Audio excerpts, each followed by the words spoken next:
Bangla link বাংলার পথে। কেমন আছেন বাংলা লিংক বাংলার পথের বন্ধুরা? স্বাগত জানাচ্ছি আজকের বাংলার পথের ব্র্যান্ড নিউ এপিসোডে। আমরা রওনা হয়েছি বাংলাদেশের পূর্ব দক্ষিণাঞ্চলের জেলা ঝিনাইদহের উদ্দেশ্যে। ঢাকা থেকে ঝিনাইদহ সড়ক পথে 228 কিলোমিটার দূরে অবস্থিত। এই জেলার উত্তরে রয়েছে কুষ্টিয়া ও চুয়াডাঙ্গা, দক্ষিণে যশোর, পূর্বে মাগুরা ও রাজবাড়ী এবং পশ্চিমে ভারতের পশ্চিমবঙ্গ। ঝিনাইদহের আয়তন 1961 বর্গ কিলোমিটার, লোকসংখ্যা 2001 সালের আদমশুমারি অনুযায়ী 15,54,514 জন। শিক্ষার হার 50%। ঝিনাইদহে রয়েছে 5টি পৌরসভা, 6টি উপজেলা, 67টি ইউনিয়ন এবং 1152টি গ্রাম। মহান স্বাধীনতা যুদ্ধে ঝিনাইদহ ছিল 8 নম্বর সেক্টরের অধীন। ঢাকা থেকে ঝিনাইদহ যেতে সড়ক পথে আপনাদেরকে মানিকগঞ্জ, রাজবাড়ী, ফরিদপুর ও মাগুরা জেলা পাড়ি দিতে হবে। পাটুরিয়া গোয়ালন্দ ফেরিঘাট পার হয়ে যেতে সময় লাগে কম বেশি 4 ঘন্টা। বাস অনুযায়ী ভাড়া 200 টাকা থেকে 300 টাকা। দিনের যে কোনো সময় গাবতলী থেকে ঝিনাইদহ যাওয়ার বাস পাবেন, কারণ খুলনা বিভাগের অনেক জেলার গেটওয়ে এই ঝিনাইদহ। যেতে পথে ঝিনাইদহ জেলা পত্তনের ইতিহাস জেনে নিন। 16 শতাব্দীর প্রথম দিকে ঝিনাইদহ মাহমুদ শাহী পরগনার নলডাঙ্গা রাজার জমিদারি সদর দপ্তর ছিল। ওয়ারেন হেস্টিংসের সময় এই জেলাটি ভূষণা থানার একটি চৌকি ছিল। 1786 সালে ঝিনাইদহ ছিল মাহমুদ শাহীর কালেক্টরের সদর দপ্তর। ইংরেজ শাসন আমলের প্রথম দিকে এখানে একটা ফাঁড়ি স্থাপিত হয়। 1793 সালে এই ফাঁড়ি থানায় রূপান্তরিত হয়। 1862 সালে থানা মহকুমায় উন্নীত হয়। তখন ঝিনাইদহ ছিল যশোর জেলার অধীন। 1983 সালে ঝিনাইদহ উপজেলা এবং 1984 সালে এটি জেলা হিসেবে কার্যক্রম শুরু করে।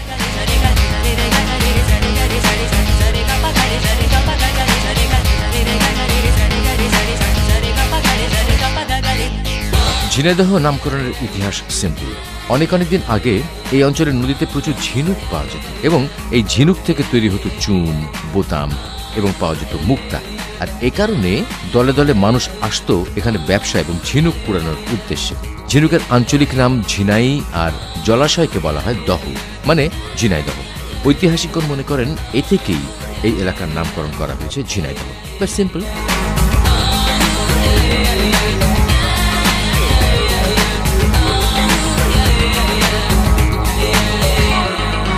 ঝিনাইদহ শহরের সবচেয়ে সুন্দর ল্যান্ডমার্ক এই পায়রা চত্বর। যেদিক দিয়েই ঝিনাইদহ শহরে আসুন না কেন, এই শান্তির পায়রাটিকে আপনাদের দেখতেই হবে। পায়রা চত্বর ঝিনাইদহ শহরের হৃৎপিণ্ড। তবে আমরা এখন চলেছি ঝিনাইদহ নামকরণের সার্থকতা খুঁজতে। বন্ধুরা, আপনাদেরকে নিয়ে এসেছি ঝিনাইদহ নবগঙ্গা নদীর ধারে। এটা হচ্ছে নবগঙ্গা নদী, আর ঝিনাইদহ নামটি এসেছে ঝিনুক দহ থেকে। ঝিনুক তোলা হতো এই নবগঙ্গা নদী থেকে, সেই থেকেই এই ঝিনুক তোলা হতো দেখেই এই নদীর নামের সঙ্গে এই এলাকার নাম হয়ে গেছে ঝিনুকদহ থেকে ঝিনাইদহ। ঝিনাইদহ জেলার উপর দিয়ে বয়ে গেছে পদ্মা নদীর শাখা গড়াই, কুমার, ভৈরব এবং এদের প্রশাখা নবগঙ্গা, চিত্রা, কপোতাক্ষ এবং বেগবতী। এই নদীগুলোতেই একসময় পাওয়া যেত ঝিনুক, হয়তো এখনো পাওয়া যায়। এটা হচ্ছে ঝিনাইদহর পুরাতন আদালত, আর এখানেই ব্রিটিশ আমলে মিস্টার ক্যাসেল বিচারক ছিলেন। জজ ক্যাসেলের এজলাসে একদিন একজন ভেজা গায়ে হাজির হয়েছিল। মিস্টার ক্যাসেল তার কাছে ভেজা গায়ের কারণ জানতে চাইলে সে বলল নবগঙ্গা নদীর উপরে সাঁকো পেরোতে গিয়ে সে নাকি পানিতে পড়ে গেছে। তার এজলাসে আসতে মানুষ পানিতে পড়ে যায়, এই বিষয়টি জেনে তিনি খুব মর্মাহত হলেন। জজ ক্যাসেল তাৎক্ষণিক অ্যাকশন নিলেন। সাঁকো বিদায় হলো, তৈরি হয়ে গেল ব্রিজ। এই সেই ক্যাসেল ব্রিজ।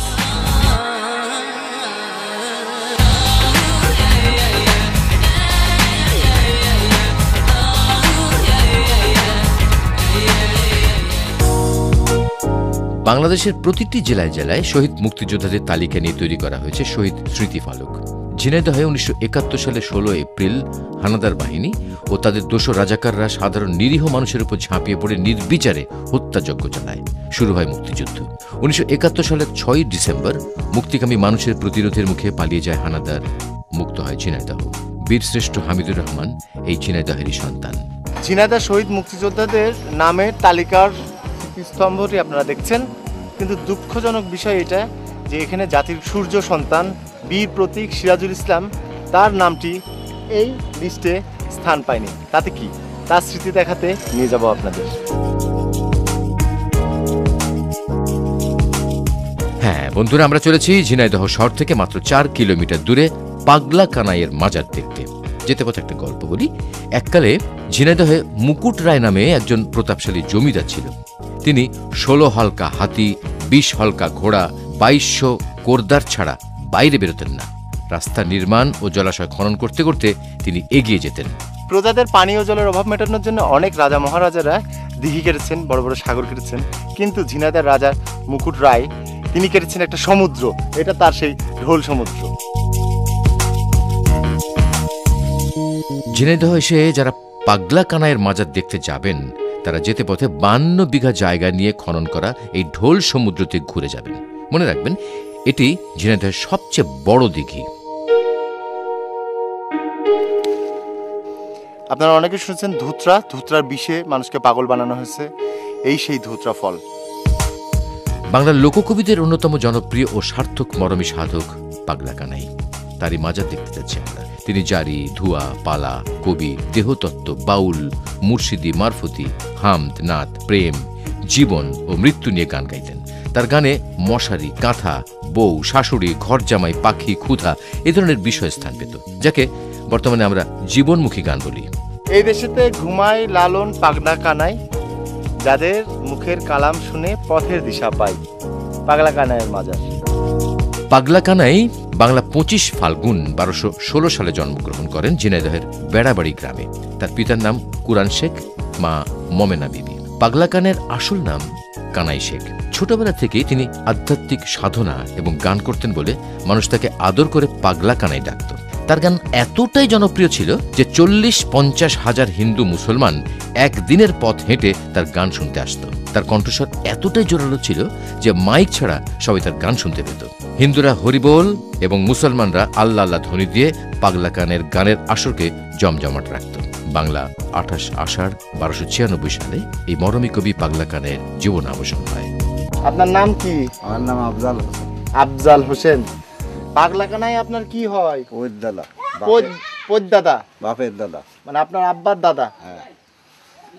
আজ পেকটি কথা আমার মনে পড়েছে, কথা কই দশের কাছে। ওদের আহ্লাদির কুদিরতে একটা পাখি পয়দা হয়েছে, ওরে বুলবুল পাখি তারে ইবাদত করতেছে। আলিফ লাম মিম আল্লাহর কালাম গো, পাখির গায়ে লেখা আছে হে।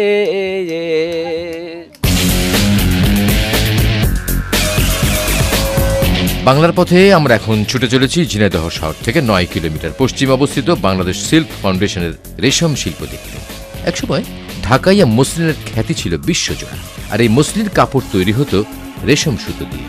প্রায় 5000 বছর আগে চীনে রেশম চাষ শুরু হলেও বাংলাদেশে এর চাষ শুরু হয় মুঘল আমলে। সেখান থেকে এই পর্যন্ত অনেক পথ। তো চলুন বাংলার পথে আমরা আজ রেশম চাষ দেখে আসি। রেশমের সুতা দারুণ। যারা রেশম চাষ সম্পর্কে তেমন কিছু জানেন না তারা এই চাষ পদ্ধতি দেখলে অবাক হয়ে যাবেন। এটি তুঁত গাছ, যা গুটি পোকার একমাত্র খাদ্য। হ্যাঁ, গুটি পোকা থেকেই রেশমি সুতা উৎপন্ন হয়। তবে আজকে আপনাদেরকে গুটি পোকা দেখাতে না পারলেও সুতা উৎপাদন দেখাবো।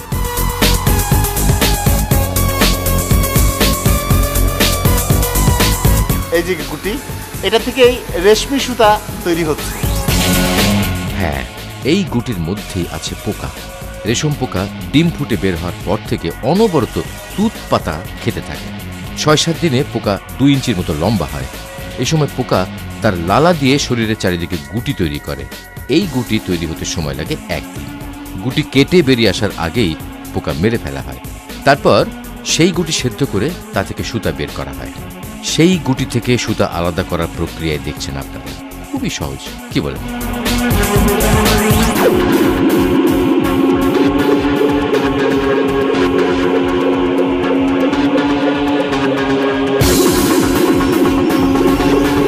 ঘরে নতুন ধান উঠলে কৃষকের মনে কি আনন্দ লাগে তা দেখেছেন কখনো?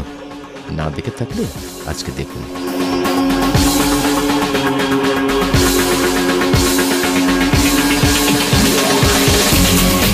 হ্যাঁ দর্শক বন্ধুরা, অনুষ্ঠানের প্রথমে আপনাদেরকে শহীদ মুক্তিযোদ্ধা বীর প্রতীক সিরাজুল ইসলামের স্মৃতি দেখাতে নিয়ে আসবো বলেছিলাম। আমরা এখন তার বসত ভিটায়। ঝিনাইদহ সদরের সাগান্না গ্রামের এই বাড়িতেই তার জন্ম। তার পিতার নাম আব্দুর রহমান, মা আফিয়া খাতুন। 1969 সালের 9 আগস্ট তিনি পাকিস্তান সেনাবাহিনীতে ভর্তি হন। মুক্তিযুদ্ধ শুরু হলে তিনি তাতে অংশ নেন এবং লড়াই করে শহীদ হন। মৃত্যুঞ্জয়ী এই বীরের প্রতি সম্মান জানাতে বাংলাদেশ সরকার তাকে বীর প্রতীক উপাধি দেন। যুদ্ধের সময় সেই ব্যাপারটা কি আপনার মনে আছে, যেদিনকে উনি যুদ্ধে গেলেন বা এরকম কোনো কিছু স্মৃতি আছে? হ্যাঁ আছে, এখান থেকে ওরা ওই কামান আছে সেনাবাহিনীর, ওই গাড়ি সহকারে ওরা এই বাড়িতে আসে। আচ্ছা আসার পরে এখান থেকে ওরা এই মুজিবনগর এদিকে চলে যায়। আচ্ছা, মানে ওদের সঙ্গে আরো সেনাবাহিনীর লোকজন ছিল। এই তারপরে যে আর ফিরে আসে নাই। আপনি সেই সময় আপনার সঙ্গে দেখা হয়েছিল? হ্যাঁ, দেখা। ওটাই শেষ দেখা। উনি শহীদ হলেন কোথায়? ময়মনসিংহ, আমি রেকর্ডে পেয়েছি ময়মনসিংহ কামালপুরে। ওনার লাশ পাওয়া যায়নি? না না, হ্যাঁ, ওনার অনেকেরই লাশ পাওয়া কবর কবর তার কোনো হদিসই নেই, হ্যাঁ তার কোনো হদিস নেই। উনি তো ময়মনসিংহের জামালপুরে ছিলেন। তো ওইখানে হঠাৎ এমন সিচুয়েশন হলো যে পাকিস্তানি একটা ব্যারাক আছে, ওইখানে অ্যাটাক করতে হবে। তো ওইখানে উনি যে সেক্টর কমান্ডার ছিলেন যিনি, উনি তখন এখান থেকে সোলজার সিলেক্ট করলেন যে কারা কারা মানে ওইখানে মানে অপারেশনে যাবে। অপারেশনটা কে করবে? মামা তখন বলছে যে আমি যাব। মামার সাথে আরও কয়েকজন ছিলেন, তারা বলছে ঠিক আছে আমরা সবাই যাব। মানে এটা গেলে আর ফেরত আসবে না এরকম একটা অপারেশন। ওখানে নাকি যে দায়িত্বে ছিল উনি বলছে যে তোমরা যাচ্ছ বাট মানে তোমরা ফিরে আসবা না, এটা অনেকটা মানে নিশ্চিত, মানে এই যে হ্যাঁ কনফার্ম যে যেহেতু ওদের ব্যারাকের ভিতরে ঢুকে যেতে হবে, গুলি করতে করতে চলে যেতে হবে ভিতরে। ব্যারাকের ভিতরে ঢুকে কিছু মানে ওদের জাস্ট ঘায়াল করা, পরে এরা যে পরে সমস্ত আর্মস যে পরে যে মানে অ্যাটাক করবে, জাস্ট ওরা একটু ঘায়াল করার জন্য। তখন মামা মানে ফোর্স নিয়ে তখন গেছে, যে তখন ওইখানে ভিতরে নাকি যে ফাইট করতে করতে ভিতরে ঢুকে গেছে, চারদিকে সব ছড়াই গেছে, যে ওইখানে যে ফাইটিং করতে করতে একসময় ওখানে সমরে ওখানে স্পট ডেথ হলো। এই যে ব্রিজটা পার হচ্ছি, এই ব্রিজের ওপারে রিশখালী গ্রাম, মানে বাঘা যতীনের গ্রাম। বাঘা যতীন 1880 সালে ঝিনাইদহের হরিণাকুণ্ডু উপজেলার এই বিষখালী গ্রামে জন্মগ্রহণ করেন। বাঘা যতীনের বাড়িটা কোন জায়গায় হবে? আমি যা আমার বাবার কাছে শুনেছি, হ্যাঁ, সে আসছে ওই সতীশ, তার মানে হ্যান্ড ওভার আগ দিয়ে ওই সতীশ বড়বি নামে এক জায়গা ছিল, এখন বর্তমানে লতিফ সাহেবের মিল চাতাল। তার বাবার নাম উমেশচন্দ্র মুখোপাধ্যায় ও মা শরৎ শশী দেবী। তিনি কলকাতা সেন্ট্রাল কলেজের ছাত্র থাকা অবস্থায় চাকরি নেন ব্রিটিশ কোম্পানিতে এবং খোদ ব্রিটিশদের ছত্রছায়া থেকে তিনি ব্রিটিশ বিরোধী আন্দোলন গড়ে তোলেন। ব্রিটিশ বিরোধী আন্দোলনের পথিকৃৎ বাঘা যতীনের বাড়ি ছিল এই জায়গাটায়, যে ধানের চাটলটা দেখছেন, এবং রাস্তার এই পারে এই জায়গাগুলোতে ছিল সেই বাড়িঘর। তবে আজ আর এখানে তেমন কোনো কিছু নেই। তবে বাঘা যতীনের অনেক গল্প কাহিনী আছে, সেগুলো আপনারা একটু শুনুন। 1915 সালের 10 সেপ্টেম্বর ব্রিটিশদের সাথে বন্দুকযুদ্ধে বাঘা যতীন নিহত হন এবং আন্দোলন ব্যাহত করতে তার লাশ গুম করা হয়, কিন্তু এর ফল হয়েছিল বিপরীত। বাঘা যতীন সম্পর্কে আপনি কি জানেন? বাঘা যতীন ওনার ডাক নাম, আসল নাম যতীন্দ্রনাথ মুখোপাধ্যায়। আচ্ছা, উনি কেমন ছিলেন বা কি এইগুলো উনি কি শুনছেন? দেখতে অত্যন্ত সুশ্রী পুরুষ এবং অসীম শক্তি সাহসী পুরুষ বলে আমরা জানি, এবং উনি শিক্ষিত ব্যক্তিও ছিলেন। ব্রিটিশ আন্দোলনের তো নেতা স্বদেশী ছিলেন। আন্দোলনের সাথে উনি ওতপ্রোতভাবে জড়িত ছিলেন। আচ্ছা, আমরা একটা জিনিস জানি যে উনি বাঘ মেরেছিলেন, হুম। সেই ঘটনাটা আপনি আমাদের বলেন। আচ্ছা, এই গল্পটা আমার গ্র্যান্ড মাদারের কাছ থেকে যা শুনেছি, উনি এক সাহেবী বন্ধুর সাথে বনের ভিতরে বাঘ মারতে যায় বন্দুক নিয়ে, কিন্তু বাঘ তখন খুঁজে পায় না, কিন্তু অ্যাট দ্যাট টাইম দেখা যায় যে ওই বাঘ আকস্মাত আসে ওই বাঘা যতীনকে আক্রমণ করে, আর সেই সাহেব তখন দূরে যেয়ে কাঁপতে থাকে বন্দুক নিয়ে। তখন ওর পাশে গাড়ু ছিল, ওই ওনার হাতে গাড়ু ছিল বদনার, হ্যাঁ বদনার মতোই আর কি। হ্যাঁ, বদনার মতোই, তবে হিন্দুটা ব্যবহার করতো। ওই পিতলের খুব বেশ এত বড় বেশ দেখতে, ওইটা দিয়ে মানে মাঘের পেরিয়ে ফেলে দিয়ে বাঘের মাথায় বাড়িয়ে মেরে ফেলাই। এরপরে তার নাম হয়েছে বাঘা যতীন। এরপরে নাম হচ্ছে বাঘা যতীন, বাঘ মেরে ফেলাইলো বলে বাঘা যতীন। বাংলা লিঙ্ক বাংলার পথের বন্ধুরা, আমরা এখন রয়েছি ঝিনাইদহের হরিণাকুণ্ডু উপজেলা শহরে। চলেছি বাউল সম্রাট লালন শাহের গুরু সিরাজ শাহের মাজার দেখতে। আমাদের এই অনুষ্ঠানটি এমন, বাংলার পথে ঘুরতে সামনে যা পাই তাই আপনাদের দেখাই। আমাদের দেশের সবকিছু সুন্দর। ভাই, 7 ব্রিজ যাবো, 7 ব্রিজ সামনে।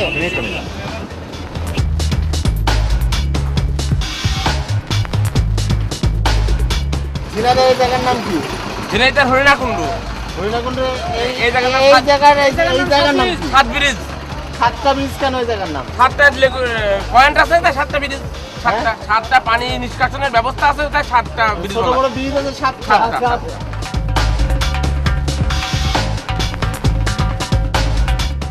1 2 3 4 5 6 7।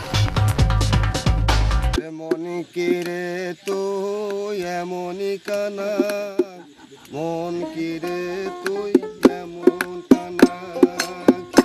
এটি ঝিনাইদহের হরুণাকুণ্ড উপজেলার হরিশপুর গ্রাম। এখানে শুয়ে আছেন বাউল সম্রাট লালন শাহের গুরু সিরাজ শাহী। লালনের গানে সিরাজ শাহের নাম আপনারা অনেক শুনেছেন। সিরাজ শাহী এতিম লালনকে পিতামাতার স্নেহে লালন পালন করেন এবং বাউল মতবাদে দীক্ষা দেন।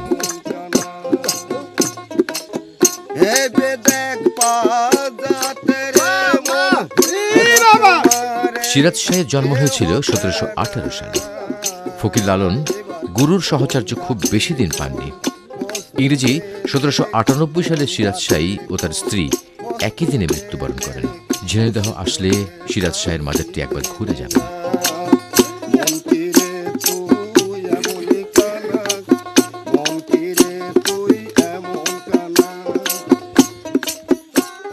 এই যে নারকেল গাছগুলো দেখছেন, এখানেই ছিল ফকির লালন শাহের ভিটে বাড়ি।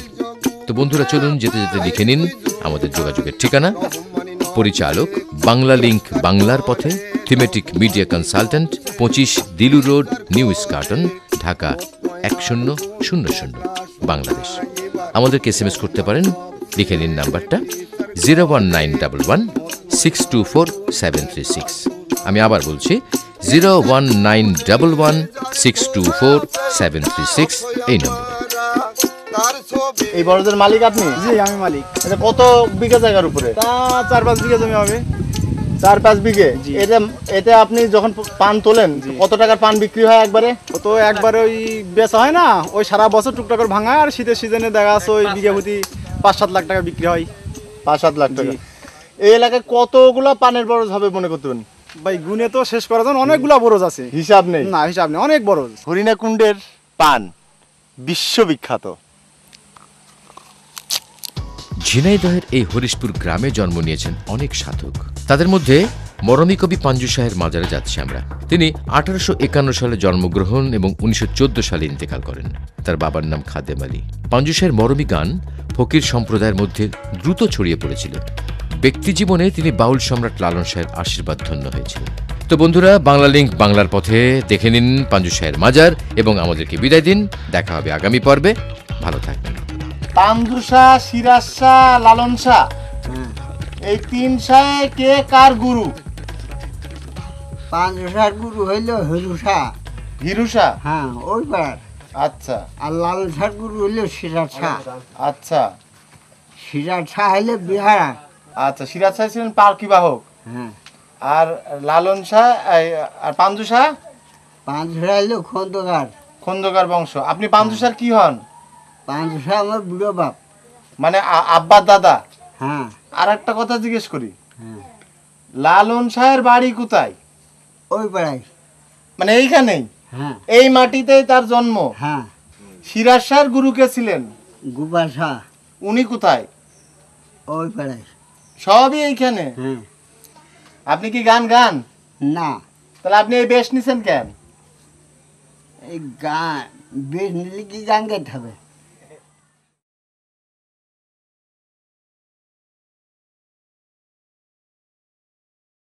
বাংলার পথের বন্ধুরা কেমন আছেন? ঝিনাইদহ থেকে আমন্ত্রণ জানাচ্ছি বাংলার পথের আজকের ব্র্যান্ড নিউ এপিসোডে। গত সপ্তাহে আমরা এসেছি ঝিনাইদহে, দেখেছি অনেক কিছু। সেই ধারাবাহিকতায় চলুন দেখে আসি দেশের নামকরা একটি শিক্ষা প্রতিষ্ঠান, ঝিনাইদহ ক্যাডেট কলেজ।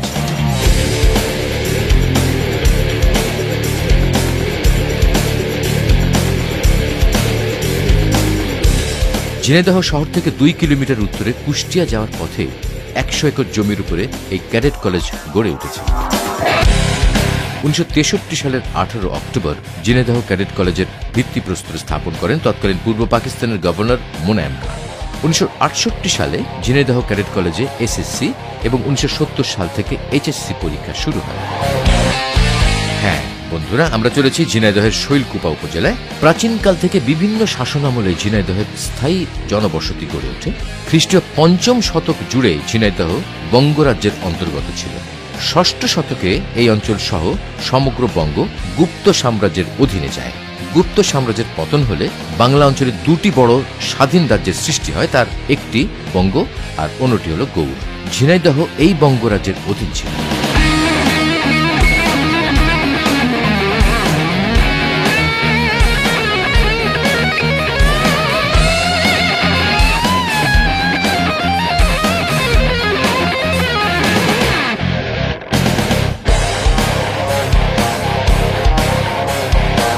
এই তো শৈলকুপা পাইলট উচ্চ বিদ্যালয়। 1893 সালে স্থাপিত এই উচ্চ বিদ্যালয়টি বর্তমান শৈলকুপা উপজেলার একেবারে প্রাণ কেন্দ্রে অবস্থিত। আয়তন 6.5 একর। শৈলকুপা পাইলট উচ্চ বিদ্যালয়ের রেজাল্ট চমৎকার, যার মধ্যে পরপর দুবার এসএসসিতে ফার্স্ট স্ট্যান্ড করার মতো গৌরব রয়েছে। কবি গোলাম মোস্তফা ও রবীন্দ্রনাথ মৈত্র এই স্কুলের ছাত্র ছিলেন। সুশিক্ষিত জনই সুনাগরিক। আসসালামু আলাইকুম। আচ্ছা, এখানে ওই শাহী মসজিদ আর একটা কালীবাড়ি আছে না, কালীবাড়ি, এটা একই রাস্তায় পড়বে? পোড়ামাটি। এটা তো আমি ভালো জানি না। শাহী মসজিদটা এই চকে যাতে হবে স্কুলের ওই দিক দিয়ে। স্কুল তো এই গায়নাতে একটা রাস্তা সেটা গেল হাজী মার্কেটের ভিতর দিয়ে ঢুকে যাবে।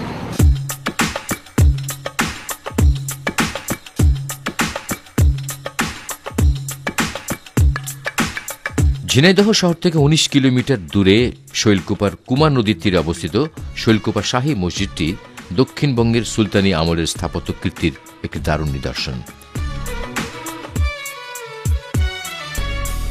এই জায়গাটির নাম দরগাপাড়া। বাংলার পাঠান বাদশাহ হোসেন শাহ তার পীর দস্তগীর শাহ মোহাম্মদ আরেফে রব্বানী ওরফে আরব শাহের আদেশে এই মসজিদটি নির্মাণ করেছিলেন। মসজিদের নির্মাণশৈলী দেখে এটি যে সুলতানি আমলে তা বোঝা যায়, যদিও বারবার অপরিকল্পিত সংস্কারের কারণে এই শাহী মসজিদের আদি রূপ এখন আর তেমন বোঝা যায় না। এই মসজিদের সাথে রয়েছে একটি মাজার, এটি আরব শাহের মাজার। এই মাজারের আরও 6 জন আউলিয়ার মাজার রয়েছে।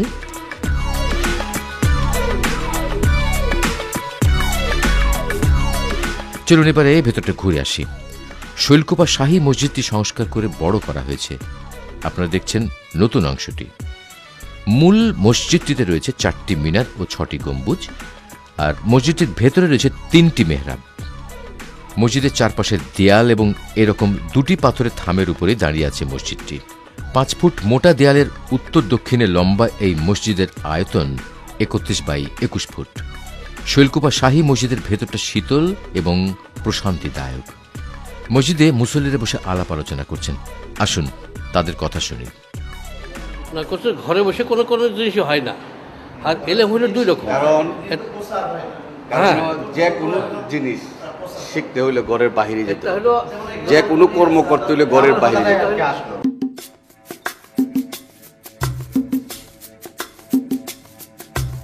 বাংলার পথের বন্ধুরা, একটি কিংবদন্তি শুনুন। পাঠান মোগল সেনাপতি দৌলত খান হরিহরের রাজাকে যুদ্ধে পরাজিত করে তার কন্যা শৈলবালাকে বন্দী করেন। রাজকন্যা শৈলবালাকে সেনাপতি বশে আনতে না পেরে কুমার নদের তীরে তাকে কুপিয়ে কুপিয়ে হত্যা করেন। শৈলবালাকে কুপিয়ে হত্যা করার কারণেই এই স্থানের নাম হয়েছে শৈলকুপা। আমরা এসে গেছি ঝিনাইদহের শৈলকুপার রামগোপাল মন্দিরে। এখানে চলছে শ্রীকৃষ্ণের জন্মাষ্টমীর আয়োজন। বল্লাল সেনের সময় মুন্সী বলরাম দাস শৈলকুপায় রাজ্য স্থাপন করেন এবং সে সময় একজন সন্ন্যাসীর প্রচেষ্টায় রামগোপাল বিগ্রহের মন্দির স্থাপন করেন, আর এটি সেই রামগোপাল মন্দির।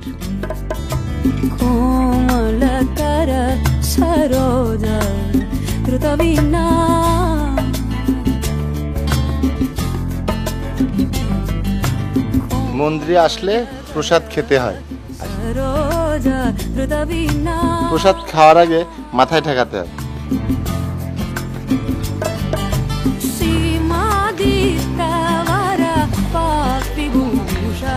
কাকিমা কেমন আছেন? ভালো। আপনাদের বাড়ি কি এখানে? হ্যাঁ, এইটা আপনাদের বাড়ি। আচ্ছা, এই যে নদী না, এটা কি, এটার নাম কি? কুমার নদী। কুমার নদ। এটাই সেই কুমার নদ। বন্ধুরা দেখে নিন, এটি কুমার নদ। কুমার নদ পদ্মা নদী থেকে উৎপন্ন হয়ে মেহেরপুর, কুষ্টিয়া ও চুয়াডাঙ্গা জেলার উপর দিয়ে প্রবাহিত হয়ে আলমডাঙ্গা উপজেলা অতিক্রম করে হরিণাকুণ্ডু উপজেলায় প্রবেশ করেছে। এরপর শৈলকুপা উপজেলার গাড়াগঞ্জে কালীগঙ্গা বা ডাকুয়া নদীর সঙ্গে মিলেছে।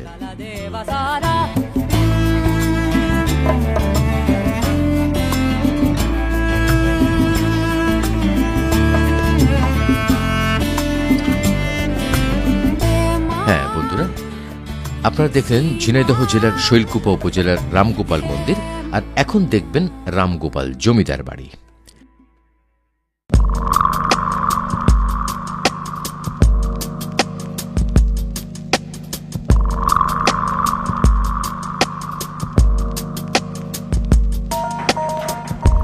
জমিদার রামগোপালের এই জমিদার বাড়িটি শৈলকুপার সদরের রামগোপাল পাড়ায় অবস্থিত। এই জমিদার বাড়ির মূল বিল্ডিংয়ে 16টি ঘর আছে। চুন সুরকি, লোহার বিম এবং সেগুন কাঠ ব্যবহার করা হয়েছে এখানে। তৈরিটাও চমৎকার। 1914 সালে এই রামগোপাল জমিদার বাড়ির কাজ শুরু হয় আর শেষ হয় 1918 সালে। রামগোপাল জমিদারের জমিদারি ছিল হরিণাকুণ্ডের বিন্নি এলাকা সহ চুয়াডাঙ্গার বাজুখালী এলাকায়। জমিদারি প্রথা না থাকলেও এখনও জমিদারের বংশধরেরা এই বাড়িতে বসবাস করেন। তো দেখুন ঝিনাইদহের শৈলকুপা উপজেলার রামগোপাল জমিদার বাড়ি।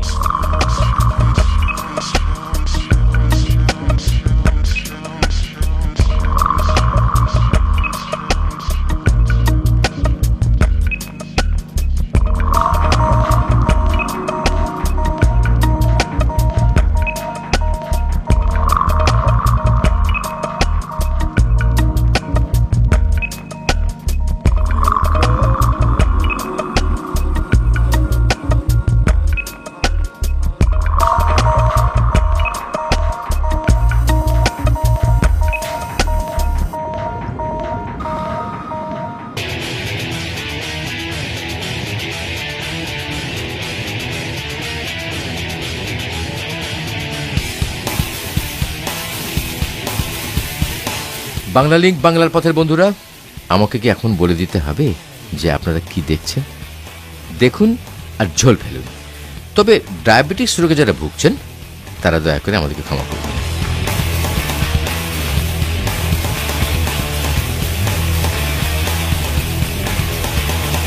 মিষ্টি খেতে আমি সবচেয়ে বেশি ভালোবাসি, আর এই শৈলকুপা, ঝিনাইদহের শৈলকুপার রসমালাই নাকি খুব বিখ্যাত।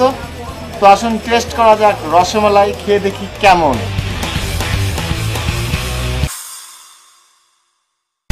বাংলা লিংক বাংলার পথে, বাংলা লিংক বাংলার পথে। নিতামপুর শাহী মসজিদটা কোন দিকে? এই রোড সোজা গিয়ে আপনি ক্যানেল পাবেন, এখান থেকে জাস্ট 700 গজ দূরে। ওখানে ডাইনে টার্ন নিতে মনোহরপুর রোড, কবি গুলাম মোস্তফার বাড়ির রোড, ওটা যাইতে গিয়ে ডাইনে পাবেন বট গাছ আছে একটা ছোট্ট ক্যানেলের উপরে, ওইটাই শাহী মসজিদ।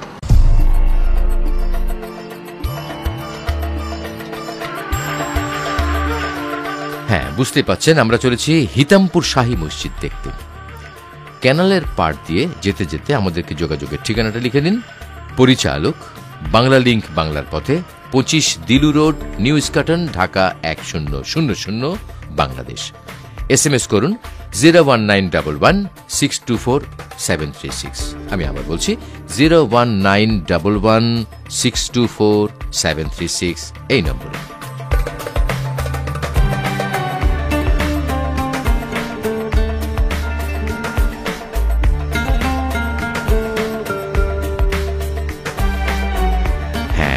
এটি হিতামপুর শাহী মসজিদ। সুলতানি আমলে ঝিনাইদহের শৈলকুপার হিতামপুর গ্রামে এই মসজিদটি নির্মাণ করা হয়েছে। মসজিদটির নির্মাণশৈলী কেমন ছিল তা এখন আপনারা দেখতেই পাচ্ছেন। সময়ের ভারে আস্তে আস্তে একদিন হয়তো ধ্বংস হয়ে যাবে, তবে এর সাথে তৈরি করা হয়েছে একটি নতুন মসজিদ।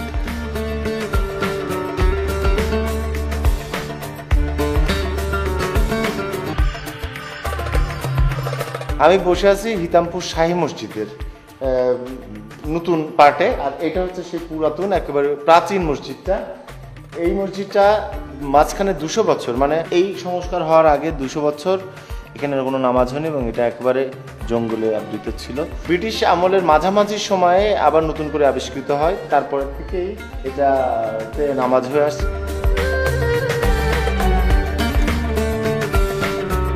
এই হিতামপুর শাহী মসজিদের গায়ে সুলতানি আমলের টেরাকোটা লক্ষ্য করা যায়। এই মসজিদটি সম্পর্কে আমরা তেমন কোনো তথ্য সংগ্রহ করতে পারিনি, আমাদের কাছে তথ্যের বড় অভাব। তাই আপনারা যারা বাংলার পথের বন্ধু, আমাদেরকে লিখুন আপনার জেলায় কি আছে দেখার মতো, জানার মতো। আমরা তো অবশ্যই আপনাদেরকে দেখাবো। প্রাচীন ঐতিহ্যসমূহ যা এখনো টিকে আছে তা বিলুপ্ত হওয়ার আগেই যেন আমরা ক্যামেরায় বন্দী করে রাখতে পারি।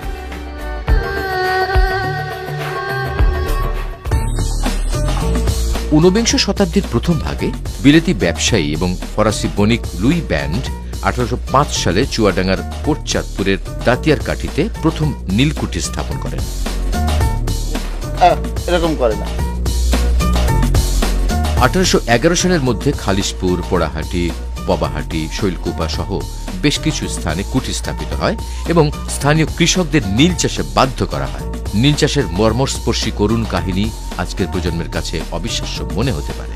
বিজুলিয়া নীলকুঠি একদম ধ্বংস হয়ে গেছে, এখানে সব কিছুই তছনছ হয়ে গেছে। যেটুকু বেঁচে আছে, মানে যেটুকু বাকি আছে আর কি, একটু এই গাঁথনিটুকু যার উপরে আমি দাঁড়ায় আছি।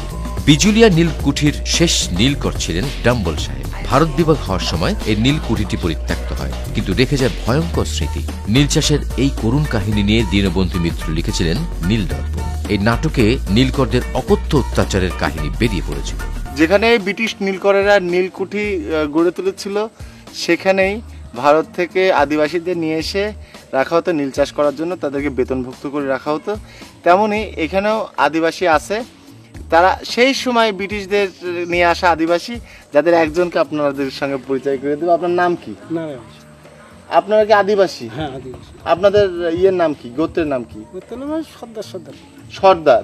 আপনারা সেই সময় থেকে আসছেন? সেই সময় থেকে। আচ্ছা, আপনারা এখানে কতজন থাকেন এখন? এখন ধরেন 20-25 ঘর। এখন আপনাদের তো পূর্বপুরুষরা নীল চাষ করত। হ্যাঁ, নীল চাষ করত। আপনারা এখন কি চাষ করেন? এখন আমরা এই খাইটে খুমড়ি খাই বাজারে ঘাটে। এই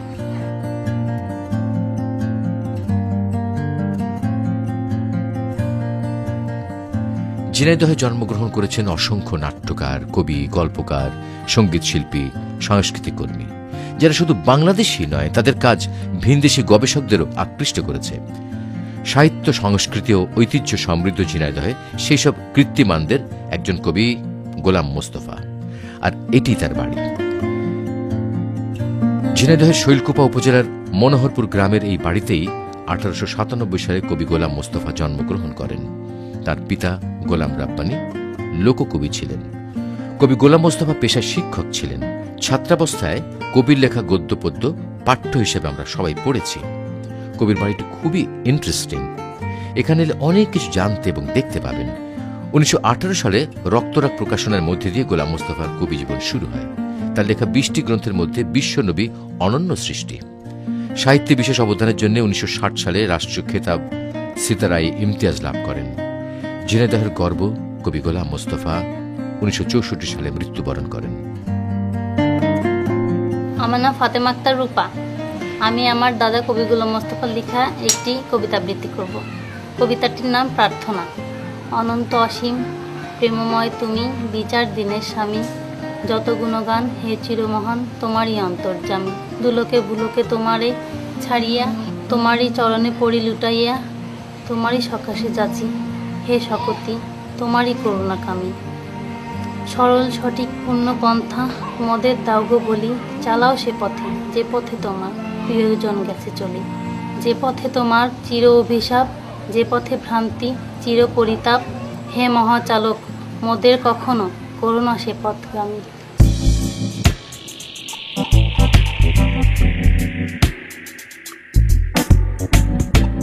আপনি কি জানেন পৃথিবীতে গণিত শাস্ত্র কবে আবিষ্কৃত হয়েছে? আমি জানি না, তবে ব্যাবিলনীয় সভ্যতা থেকে গ্রিকরা নাকি বীজগণিতের জ্ঞান আহরণ করেছিল। পরবর্তীতে সেই জ্ঞান তারা মেধাবী ছাত্রদের মাথায় পুরে বিশ্বময় প্রচার করেছিল। কেপি বসুর বাড়িটা কোন দিকে? ইসলাম ধর্ম বিকশিত হওয়ার সাথে সাথে মধ্যপ্রাচ্য অঙ্কের চর্চা কেন্দ্রে পরিণত হয়। এরপর তা ছড়িয়ে পড়ে এশিয়া এবং ইউরোপে। বহুজাতির গবেষণার ফলস্বরূপ সৃষ্টি হয় পূর্ণাঙ্গ বীজগণিতের। এরপর 1882 সালে তা ভারতীয় শিক্ষাসূচিতে অন্তর্ভুক্ত হয়। বীজগণিতের বিষয় এতই জটিল ছিল যে বহু ফিল্টার হওয়ার পরেও তা ভারতীয় ছাত্রদের কাছে ছিল দুর্বোধ্য। a plus b whole square is equal to a square plus 2ab plus b square। ছোটবেলায় প্রথম বীজগণিতের যে সূত্রটি মুখস্থ করেছিলাম সেটি ছিল এটি।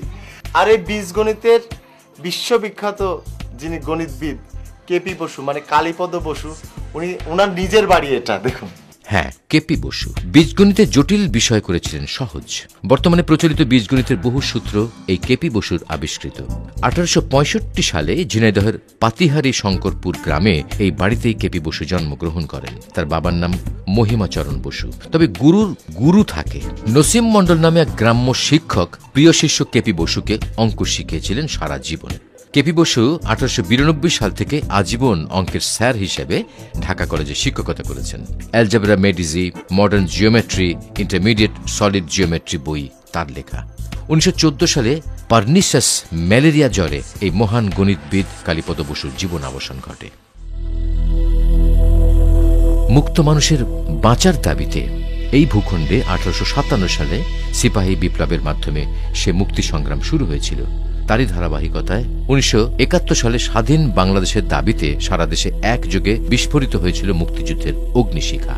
জয় বাংলা স্লোগানে মুখরিত হয়েছিল বাংলার চারিদিক। এই যুদ্ধে রাজাকার আলবদর আল শামসদের মতো পাকিস্তানি দস্যু ছাড়া বাংলাদেশের সবাই অংশ নেয়। বর্বর হানাদাররা যে 30 লক্ষ বাঙালিকে নির্বিচারে হত্যা করেছিল তার মধ্যে 27 জন ছিলেন এখানে। জায়গাটি ঝিনাইদহের শৈলকুপা উপজেলার কামান্না গ্রাম। সেই খুনের সাক্ষী হিসেবে এই ঘরগুলো এখনো দাঁড়িয়ে আছে।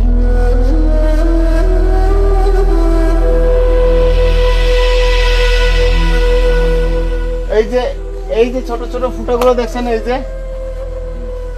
এই ফুটাগুলো হচ্ছে সব ব্রাশ ফায়ারের দাগ। সবার ব্রাশ ফায়ার করা হয়েছিল এই দিক দিয়ে। সে সময় মুক্তিযোদ্ধারা এই ঘরগুলিতে ঘুমিয়েছিল। রাজাকারদের সহযোগিতায় ঘুমন্ত অবস্থায় তাদের উপর হামলে পড়ে হায়নারা। তাদের দোষ ছিল, তারা এই দেশকে স্বাধীন করতে চায়। আচ্ছা, মুক্তিযোদ্ধারা কোন ঘরে ছিল? মুক্তিযোদ্ধারা ছিল এই ঘরে ছিল, আর ওই পাশে আরেকটা ঘর ছিল। ওই পাশে একটা ঘর ছিল। আর ওনারা এই পুরো জায়গাটা ঘিরে নিছিল, একেবারে গেরাম ঘেরা করেছিল। গেরাম। আপনি কখন জানলেন যে গোলাগুলি শুরু হয়েছে? ভোর থেকে। আপনারা শুনছিলেন? কেমন কেমন শব্দ শুনছেন? মানে সে হুরুম ভাবলি পারে, হুরুমের খোলা খোলা শব্দ হয় ওই রকম, মানে গুলি শব্দ মানে আধা ঘন্টা। হুরুম বাদা মানে মুড়ি ভাজাকে বলে। মুড়ি যখন ভাজে তখন এক চাল একটা ঠাস ঠাস ঠাস ঠাস করে মুড়ি হইতে থাকে যখন ভাজা শুরু হয়। হুরুম ভাজা মানে মুড়ি ভাজা। হ্যাঁ, তারপর যখন গুলি বন্ধ হয়ে গেছে তখন মানে দেখতে গেছিলাম উত্তর পাশে ক্যানাল আছে, ওই ক্যানাল পার ওরা ছিল। ওই ক্যানাল পার দিয়ে সব মানে এই পালি প্রদর্শনী বসে আছে। তারপরে আমার দেখেছে, দেখেই আমার এফেল ডাক দিয়েছে। তারপরে আমাকে ওই গুলির বাক্সটা, মানে ওদের নোয়ার অসুবিধা ছিল, সে গুলির বাক্সটা আমার কাছে দিলি পরে আমি আমার গামছা দিয়ে বাঁধা আছে বাক্সটা, আমার ঘাড়ে তুলে দিল। তারপরে ওই নকুলকের বাড়ি ফের থেকে অমিন দিয়ে একের বাগান দিয়ে কথা আসে যাই সেই রহিম মামুর বাড়ি উঠলাম। তারপর ওখান থেকে এই পাশ থেকে এখানে আসলাম। এখানে আসিয়ে দেখি বাড়ির ভিতরে একদম মানে সব পাট পেটে শুয়ে আছে। এই খবর দিছিল কে? এই খবর দিছিল আপনারা ওই শোলকুয়ার থেকে রাজাকার আসে একজন। রাজাকার আসিয়ে এর সঙ্গে যোগাযোগ করে যায় যে আমরা মেলা লোক আছি, হ্যাঁ আপনার সঙ্গে আসি মিশিয়ে যাবো। তারপরে খবর দিলেন সেটা সেটা মানে ওখান থেকে যখন ফিরে আসলাম তখন খবর দেওয়া হয়নি? না না, তখন কবর কাটতেছে ওরা। আচ্ছা, কবর কোথায় দিচ্ছেন? ওইখানে, ওই মাঠের সঙ্গে। হ্যাঁ। আচ্ছা, চলেন ওখানে। 26 নভেম্বর 1971 সেই হত্যাযজ্ঞের স্মৃতিস্বরূপ এখানে আছে একটি শহীদ মিনার। 1971 মুক্তিযুদ্ধে পাকিস্তানিদের বিরুদ্ধে যুদ্ধে জয়লাভ করলেও সেই তখনও এবং এখনো আমরা পরাজিত হয়ে আছি রাজাকারদের হাতে। আর কতকাল আমাদের এই পরাজয়ের গ্লানি বয়ে বেড়াতে হবে, আর কতকাল তাদের সহ্য করতে হবে? এখানে কিভাবে কবর দেওয়া হয়েছে আপনাদের? তিনটে কাটা, তিনটা কবর। তিনটা কবরে কাটিয়ে আপনার এক এক কবরের ভিতরে 9 জন করে, হ্যাঁ 9 জন করে দিয়ে তারপরে মানে চাপা মাটি দেওয়া। মানে ওই দিনকে সকাল কোন সময়? ওই দিন বিকালে সন্ধ্যার আগ দিয়ে, যখন সন্ধ্যার আগ দিয়ে। কোনো দাফন কাফন কিছু করা হয়নি, গোসল টোসল দেওয়া হয়নি, ওই রকমই দেওয়া হয়েছে। হ্যাঁ, ওই রকমই দেওয়া হয়েছে। কার কবর, কার দাফন কিরা করবে, কার কাফন কিরা করবে। কামান্নায় শহীদদের প্রতি শ্রদ্ধা জানিয়ে আজকের বাংলা লিঙ্ক বাংলার পথে শেষ করছি। আগামী পর্বে থাকবে ঝিনাইদহের দারুণ দারুণ লোকেশন দেখার আমন্ত্রণ রইল। ভালো থাকবেন।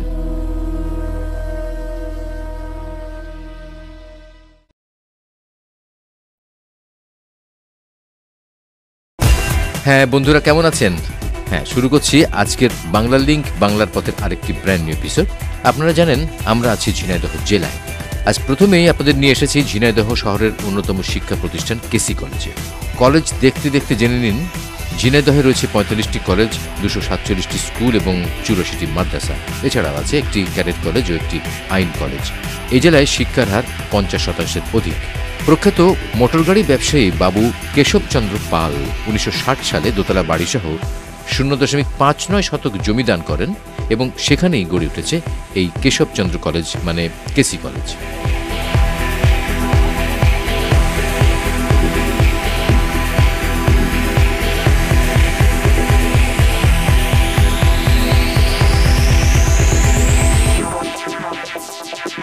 চলুন ঝিনাইদহের পৌরসভা এলাকার মুরালিদহ গ্রাম থেকে ঘুরে আসি। আমরা শুনেছি সেখানে একজন জমিদারের বাড়ি আছে, যিনি কিনা নদীর মধ্যে বাঁধ দিয়ে স্ত্রীর জন্য তৈরি করেন এক অনন্য সুন্দর অট্টালিকা। সেলিম চৌধুরীর বাড়ি কোন দিকে? আপনারা জানেন তাজমহল তৈরি করা হয়েছিল যমুনা নদীতে বাঁধ দিয়ে। দুবাইয়ের 7 স্টার হোটেল বুর্জে আরব তৈরি করা হয়েছে সাগরে বাঁধ দিয়ে। আর জমিদার সেলিম চৌধুরী বাড়ি তৈরি করেছেন ঝিনাইদহের নবগঙ্গা নদীতে বাঁধ দিয়ে। ব্যাপারটা ইন্টারেস্টিং।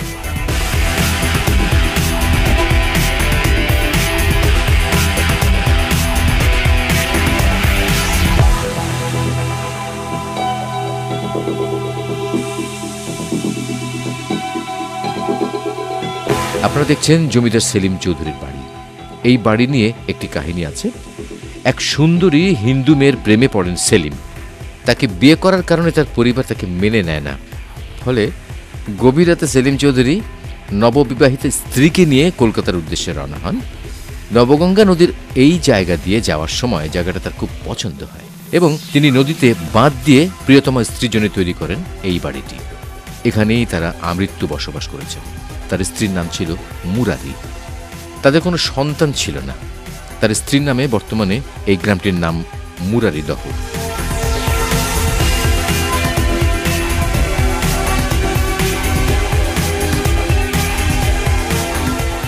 অপরূপ কারুকার্য খচিত এই বাড়িটি তৎকালীন নির্মাণশৈলীর একটি উৎকৃষ্ট নিদর্শন, যার কিছুটা আপনারা দেখছেন। সম্পূর্ণটা দেখতে আপনাদের আসতে হবে এখানে। এই যে প্লাস্টারগুলো দেখছেন, প্লাস্টারগুলো আজব চীনামাটি টাইপের প্লাস্টার। আমি আগে কখনো এই ধরনের প্লাস্টার দেখিনি। অনেকটা মূর্তি যে ধরনের শ্বেত পাথর দিয়ে তৈরি করা হয় সেই ধরনের পুরো দেওয়ালটাই ওই ধরনের দারুণ ফিনিশিংয়ের একটা দেওয়াল।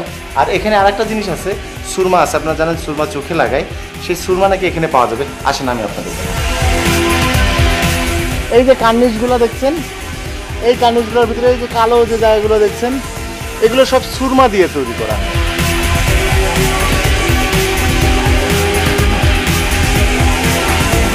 আমার হাতে কিছু নাই, এবার দেখেন সুরমা, চোখে লাগানো সুরমা। 1822 সালে 75,000 টাকা ব্যয়ে 7 বছর ধরে নির্মিত অনিন্দ্য সুন্দর এই বাড়িটি বর্তমানে ধ্বংসের পথে। পুরোপুরি ধ্বংস হয়ে যাওয়ার আগেই পারলে এসে দেখে যান ঝিনাইদহের সেলিম চৌধুরীর বাড়িটি। এটা ঠিকঠাক করার জন্য কোনো উদ্যোগ নেওয়া হয়নি? হ্যাঁ, এটা নেওয়া হয়েছে। তো ঠিকঠাক করেননি কেন? ঠিকঠাক যে আমার মেজো ভাই আছে, মেজো ভাই বললো যে ডিসির পারমিশনটা নিয়ে আমরা ঠিকঠাক করবো। এই জন্য আমরা মেজো ভাইয়ের অপেক্ষায় বেশি আছি। পারমিশন পাননি? না। পারমিশন দিচ্ছে না? না। Ain't no sunshine when she's gone. It's not warm when she's away. এই দৃশ্যটা বাংলার চিরাচরিত দৃশ্য। এই যে মাছ ধরা দেখছেন, এখানে কিন্তু কোনো জেলেরা মাছ ধরছে না, গ্রামের মানুষ স্বতঃস্ফূর্তভাবে মাছ ধরছে। বন্যার পানি নেমে গেছে, এই পানি কমে গেছে আর এরা ধরছে মাছ।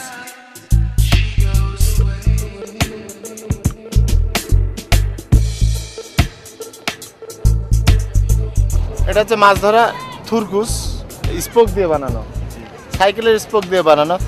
এটা হচ্ছে জুত।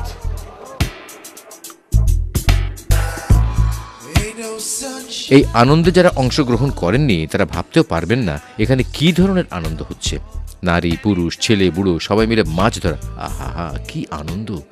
শহরে আমরা পানিতে আনন্দ করতে ওয়াটার পার্কে যাই, কিন্তু দেখুন এখানে ওরা আনন্দ করছে ফ্রি ফ্রি, সাথে বোনাস হিসেবে পাচ্ছে মাছ।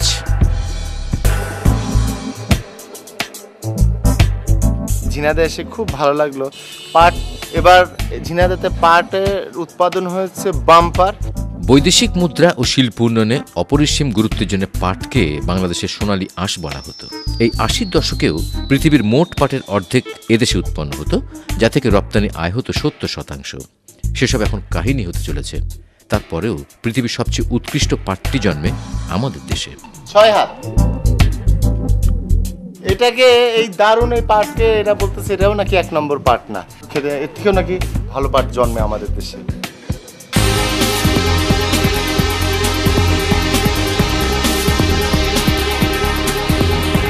বন্ধুরা এই যে সেতুটা দেখছেন এটা বিষয়খালী সেতু।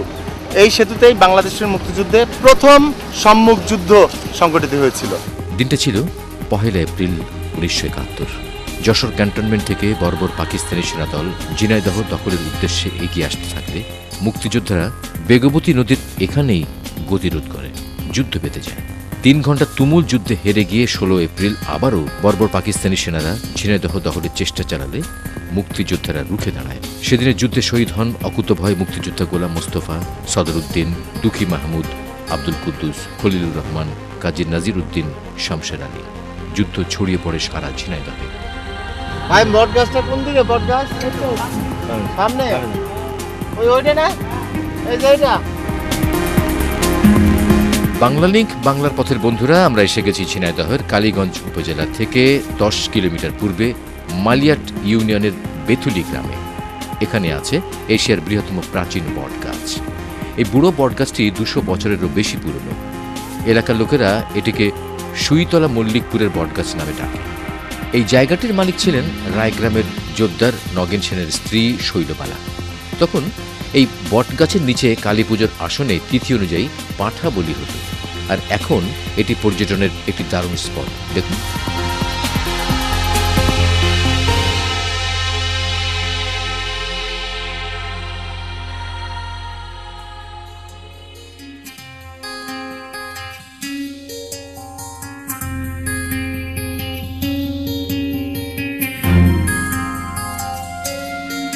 বটবৃক্ষটি বর্তমানে ১১ একর জায়গা জুড়ে রয়েছে। একের পর এক ঝুড়ি নামিয়ে বটগাছটি এই বিশাল আকার ধারণ করেছে। বইয়ের ভাষায় বলতে গেলে বলতে হয় এই বিস্তৃত বটবৃক্ষের দৃষ্টিনন্দন প্রাকৃতিক সৌন্দর্য পাখির কলকাকলি মুখরিত শীতল পরিবেশ বিমুগ্ধ চিত্তকে বিস্ময় ও আনন্দে অভিভূত করে। ১৯৮২ সালে বিবিসি এই বটগাছটা দেখিয়ে সারা বিশ্বে এই বটগাছটার পরিচিতি ছড়িয়ে দিয়েছিল, আর আজ আমরা এই বটগাছটি দেখিয়ে আপনাদের মধ্যে আরেকবার ছড়িয়ে দিলাম। ঐতিহাসিক গুরুত্ব বিবেচনা করে পর্যটকদের সুবিধার্থে ১৯৯০ সালে একটি রেস্ট হাউস তৈরি করা হয়েছে। কিন্তু দুঃখের সাথে এও জানাচ্ছি, রক্ষণাবেক্ষণের নামে এই বিশাল বটগাছের চারপাশে প্রাচীর দেওয়া হয়েছে, যা দেখে মনে হয় খাঁচায় বন্দি একটি বটগাছ। বটগাছের শ্রীবৃদ্ধির নামে এর ভেতরের ফাঁকা জায়গায় যত্রতত্র গাছ লাগানো হয়েছে, আর যার কারণে বটগাছের বিশালতা আর বোঝা যায় না। অযত্ন অবহেলার ছাপ দৃশ্যমান। তবু আসুন ঘুরে যান, দেখে যান আন্তর্জাতিক খ্যাতিসম্পন্ন এই বুড়ো বটগাছটি। এটি দেখতে আপনাদের আসতে হবে ঝিনাইদহের কালীগঞ্জ উপজেলা থেকে ১০ কিলোমিটার পূর্বে মালিয়াট ইউনিয়নের বেথুরি গ্রামে। বাংলা লিংক বাংলার পথে। বাংলা লিংক বাংলার পথে। বিরতির পর আবারও স্বাগতম বাংলা লিংক বাংলার পথে। বন্ধুরা, আমরা চলেছি ঝিনাইদহের মহেশপুর উপজেলার বাথানগাছি গ্রামে, আর এখানে আপনাদেরকে পরিচয় করে দেব একজন সন্ন্যাসীর সাথে।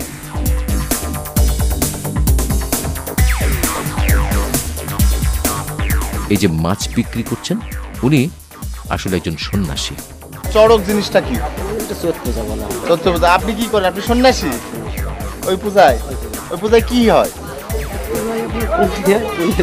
পুণ্যের কাজ হয়, মানে ওখানে একটা স্পেশাল একটা ব্যাপার স্যাপার হয়। চড়ক জিনিসটা কি? চড়ক জিনিসটা আপনার এই মানে যেটা গাছের দিয়ে চড়ক পাক হয় আর কি। একটা গাছ থাকে ওখানে, তার সঙ্গে কি করা হয়? মানে বর্ষি দিয়ে আপনার বাঁধ দিয়ে পাক দেওয়া হয়। মানুষকে বাঁধে বর্ষি দিয়ে? কোথায় বাঁধে? পিঠের মধ্যে কয়টা বর্ষি লাগায়? দুইটা বর্ষিতে ঝুলায় ফেলে। আর গাছটা তো এরকম সোজা থাকে। হ্যাঁ, গাছ সোজা। তো গাছটা যদি সোজা থাকে তাহলে আপনারা কিভাবে করেন? এইভাবে কি ঝুলে করেন? হ্যাঁ, ঝুলে মানে নিচেতে পাক দেয়। আপনি পিঠটা দেখাবেন আমাদের? হ্যাঁ, দেখান না। এই দাগগুলা, এই দাগগুলোর মধ্যে ওই বর্ষি লাগানো হয়, এইভাবে ঢুকায় দেয় বর্ষি। শুনলেন চড়ক পূজা সম্পর্কে অনেক কিছু, তবে দেখাতে পারলাম না। ভাবছি আগামী চৈত্র মাসে আপনাদেরকে দেখাবো। হ্যাঁ, আমরা চলেছি নলডাঙ্গা রাজবাড়ি দেখতে। তো যেতে যেতে লিখে নিন আমাদেরকে যোগাযোগের ঠিকানা। পরিচালক বাংলা লিংক, বাংলার পথে, 25 দিলু road, new Eskaton, Dhaka 1000 Bangladesh. SMS করুন 01911624736। আমি আবার বলছি 01911624736 এই নম্বরে। নলডাঙ্গা কোন জায়গায়? যাবো কোন দিক থেকে? এটা দিয়ে? হ্যাঁ, এটা দিয়ে যাওয়া যাবে। আচ্ছা, ঠিক আছে। ঝিনাইদহ সদর উপজেলার দক্ষিণে বেগবতী নদীর তীরে নলডাঙ্গা ও পাশের গুঞ্জনগর গ্রাম দুটিতে ছিল বিখ্যাত নলডাঙ্গা রাজত্ব। আমরা চলেছি সেই রাজার বাড়ি দেখতে। সভ্যতা টিকে থাকে এমন কোনো কিছুর মধ্যে এই পুকুর বা দিঘিই পড়ে এখন, যা মনে হচ্ছে। নলডাঙ্গা রাজবাড়ির একটা ইটু এখন নেই, কিন্তু রয়ে গেছে তার এই পুকুরটা। দেখেন, রাজবাড়ির পুকুরই দেখেন। নলডাঙ্গা রাজবংশের প্রতিষ্ঠাতা ছিলেন বিষ্ণুদাস হাজরা। এখানে একসময় জোড়বাংলা মহল, রংমহল, কালিকাদহ, দ্বাদশ মন্দির সহ রাজবাড়ির অনেক স্থাপনা ও শান শৌকত ছিল, যা এখন সময়ের গর্ভে হারিয়ে গেছে। রাজা নেই, রাজার আদরও নেই। দেখুন,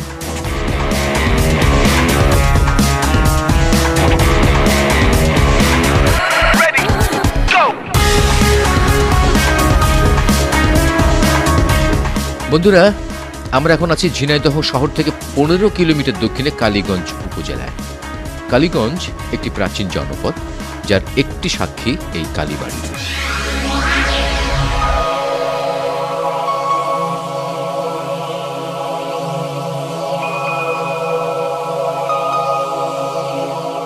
অনেক দিন আগে এই চিত্রা নদীতে উড়িষ্যা থেকে বিভিন্ন জায়গা থেকে 1000 মণি 500 মণি নৌকা আসতো, মহাজনী নৌকা, এবং তারা এই ঘাটে দাঁড়াতো। এবং উড়িষ্যা থেকে কিছু উড়িয়া তখন এখানে আসতো। তো তারা এখানে বসে গান বাজনা করতো। এবং একসময় তারা চিন্তা করলো যে এখানে একটা মন্দির তৈরি করলে কেমন হয়। তারা তৈরি করলেন এই মন্দিরটি, এই কালী মন্দিরটি। সেই থেকে এই এলাকার নাম হয়ে গেল কালীগঞ্জ।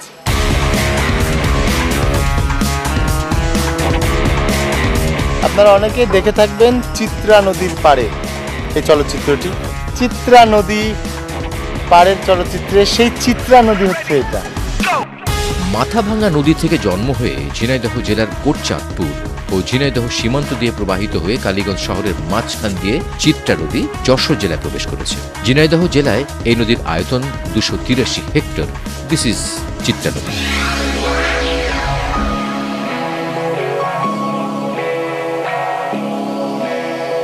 দিল্লির সম্রাট শেরশাহ সূরি 16 শতকে সোনাগাঁও থেকে সিন্ধু অববাহিকা পর্যন্ত 1500 ক্রোশ দীর্ঘ গ্র্যান্ড ট্রাঙ্ক রোড তৈরি করেন। আপনারা দেখতেছেন গ্র্যান্ড ট্রাঙ্ক রোড। রাস্তাটি সোনাগাঁও থেকে বিক্রমপুর, নবাবগঞ্জ, মানিকগঞ্জ দিয়ে ফরিদপুর, ঝিনাইদহ, যশোর, জয়পুর, বারাসা, দমদম, আলিপুর হয়ে উড়িষ্যা চলে গেছে, যার কিছুটা এখনো আছে এবং আপনারা দেখছেন। শেরশাহ সূরির গ্র্যান্ড ট্রাঙ্ক রোড আর সে আমলের গাছ কত বছর হবে? 400-500 বছর হবে। আর দাঁড়ান, জিজ্ঞেস করি। ক্ষুদ্র কুটির শিল্পে ঝিনাইদহের ঐতিহ্য অনেক পুরাতন। এককালে এই অঞ্চল খান্দেশ্বরী চিনির জন্য বিশ্বখ্যাত ছিল। তখন খেজুরের গুড় থেকে এই খান্দেশ্বরী চিনি তৈরি হতো, যার স্বাদ গন্ধ ছিল মন মাতানো। তারপরে 1964 সালে এখানে নেদারল্যান্ড সরকারের ঋণ সহায়তায় 3,50,00,000 টাকা ব্যয় তৈরি করা হয় এই মোবারকগঞ্জ চিনিকল। এটিকে ঝিনাইদহের একমাত্র বৃহৎ শিল্প প্রতিষ্ঠান হিসেবে গণ্য করতে পারেন। দেখছেন ঝিনাইদহের মোবারকগঞ্জ চিনিকল।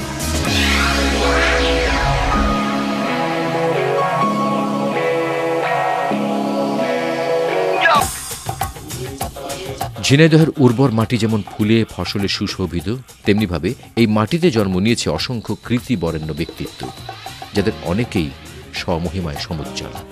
তাদের মধ্যে লালন শাহ, পাগলা কানাই, কবি গোলাম মোস্তফা, বীর শ্রেষ্ঠ হামিদুর রহমান, বাঘা যতীন, পাঞ্জু শাহ, কালীপদ বসুর নাম এই মুহূর্তে মনে পড়ছে। আর আমরা এখন আপনাদের নিয়ে এসেছি ইতিহাস খ্যাত গাজী কালু চম্পাবতীর মাজারে।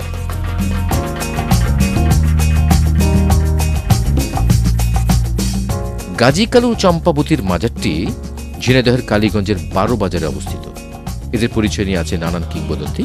জনশ্রুতি আছে বৈরাটনগরের শাসক দরবেশ শাহ সিকান্দারের পুত্র গাজী আর পোষ্যপুত্র কালু। গাজীর সাথে সাফাইনগরের মুকুট রাজার মেয়ে চম্পাবতীর দেখা হয়। ধর্মের ভেদাভেদ ভুলে গিয়ে তারা প্রেমের সম্পর্কে জড়িয়ে পড়েন। কিন্তু বাদশাদের মুকুট রাজা এবং সেনাপতি দক্ষিণা রায়কে আদেশ দেন গাজী কালুকে শায়েস্তা করতে। কিন্তু সেনাপতি পরাজিত হয়ে ইসলাম ধর্ম গ্রহণ করে গাজীর অনুসারী হয়ে যায়। এরপরে গাজী তার অনুসারীদের নিয়ে বহু যুদ্ধ করে রাজা মুকুট রায়ের কাছ থেকে চম্পাবতীকে উদ্ধার করে নিয়ে আসে। এদিকে গাজীর পিতা শাহ সিকান্দার এই বিয়ে মেনে নিলেন না। বাধ্য হয়ে গাজীর দরবেশ বেশে চম্পাবতী, কালু ও দক্ষিণা রায়কে সাথে নিয়ে বাদাবনে মানে সুন্দরবনে চলে যান এবং ধর্ম প্রচার শুরু করেন। গাজী কালুর মাজারে হিন্দু মুসলিম নির্বিশেষে সব সম্প্রদায়ের মানুষ মানত করে। আচ্ছা, পানি খেলে কি হয়? ভাই এসে সবাই খায় গাজী পানি, সবাই খায়। এটা পড়া পানি বলে? জি, পড়া পানি বলে। আচ্ছা, দেন ওনাকে দেন। খাও বাবু, খাও।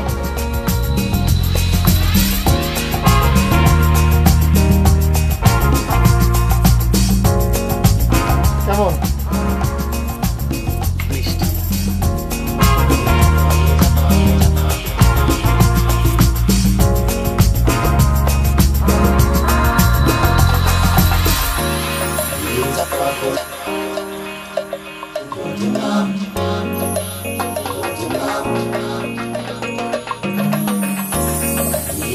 এই মাজারের সাথেই রয়েছে শ্রীরাম রাজার বেড় দিঘি। এই বেড় দিঘির মাঝখানে ছিল মুকুট রাজার বাড়ি। গাজী কালু চম্পাবতীর পুঁথি, আসল পুঁথি। এখন পুঁথি পাঠ হবে, আপনারা একটু শোনেন। আরে চম্পার বসনে গাজী কাপে থরে থরে, কাপিয়া কাপিয়া কহে হইয়া কাতর, জীবনের আশা নাহি জানি মনে মনে, না করি ভাবনা কিছু তাহার কারণে, দক্ষিণা রায়ের আমি নাহি রাখি ভয়, কি কহিব প্রাণ প্রিয়া বিদরে হৃদয়ে। এইখানে বলতেছে যে আমি যে দক্ষিণা রায়ের হাতে মরে যাব, এতে আমার কোনো দুঃখ নেই। তবে দুঃখ আমার এইটাই যে আমি তোমাকে হারাবো, যেহেতু তোমার প্রতি আমার এমন একটা ভালোবাসা আন্তরিকতা জড়াই গেছে যে আমি কি তোমাকে ভুলে আমি শান্তি পাবো না। বাংলা লিঙ্ক বাংলার পথের বন্ধুরা, কেমন লাগছে আমাদের অনুষ্ঠান আমাদেরকে জানাবেন। আমরা এই এপিসোডের প্রায় শেষে চলে এসেছি। আর মনে আছে তো এই পর্বে আমরা কি কি দেখেছি?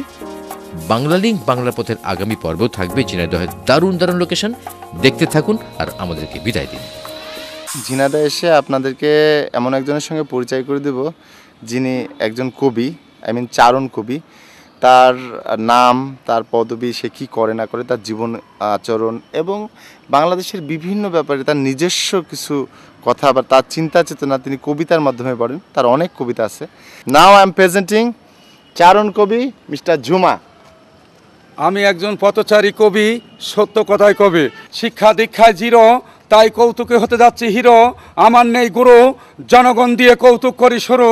হালকা কয়টা দাড়ি, আরবপুর ঝিনাইদহ বাড়ি, ডাল ভাত রান্না করেই পেট পুড়িয়ে ঝাড়ি। নাম হচ্ছে ঝুমা, ব্যবসায় আমি কুমা। আগে ব্যস্তাম জুইতো, গাড়িতে মেরে দিয়েছে গুইতো, হয়ে গেছে খুইতো।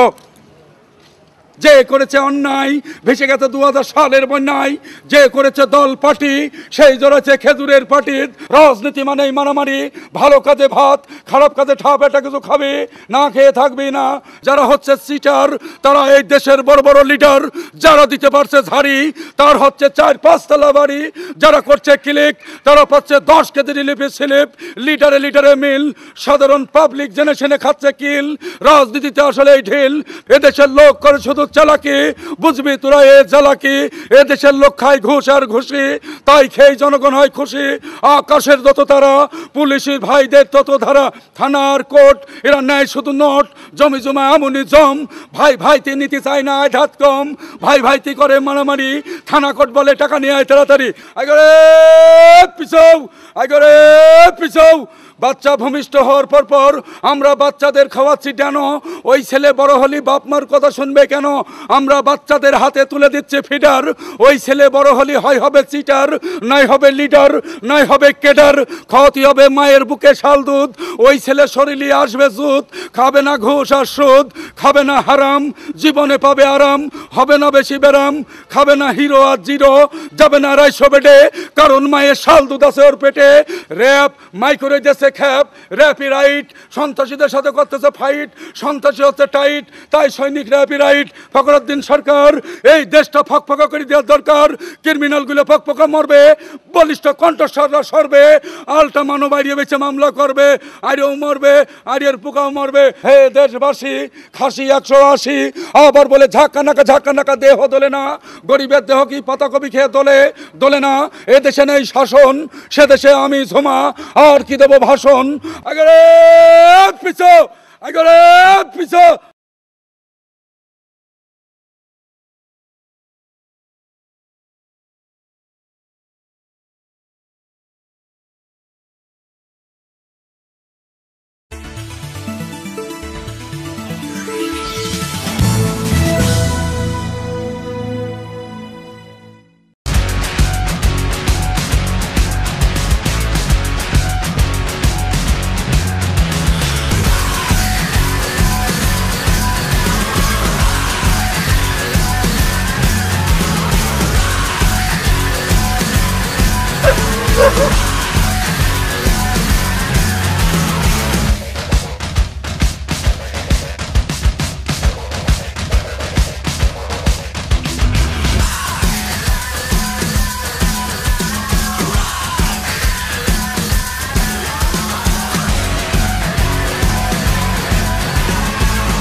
বাংলার পথে।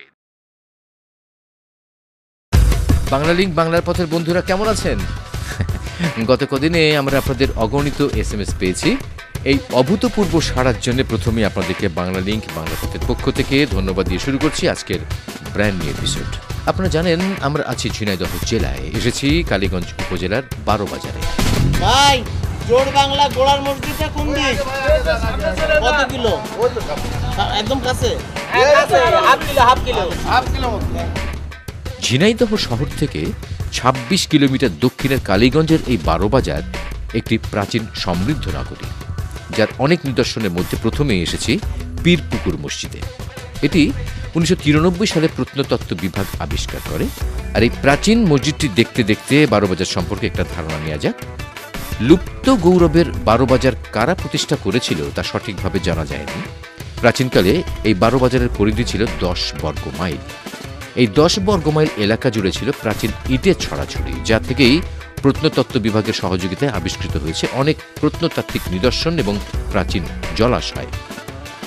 12 বাজারে মোট 16টি মসজিদ পাওয়া গেছে। এদের মধ্যে গোড়ার মসজিদ, সাদিকপুর মসজিদ, গলকাটা মসজিদ, জোড় বাংলা মসজিদ, সাতগাছিয়া মসজিদ, মনোহর মসজিদ, নুনগোলা মসজিদ, শুকুর মল্লিক মসজিদ, পাঠাকার মসজিদ, জাহাজঘাটা, হাসিলবাগ, নামাজগাঁও, শাহ সিকান্দারের বাড়ি ও পীরপুকুর মসজিদ অন্যতম, যা আপনাদের দেখার জন্য সুন্দরভাবে সাজিয়ে রাখা হয়েছে।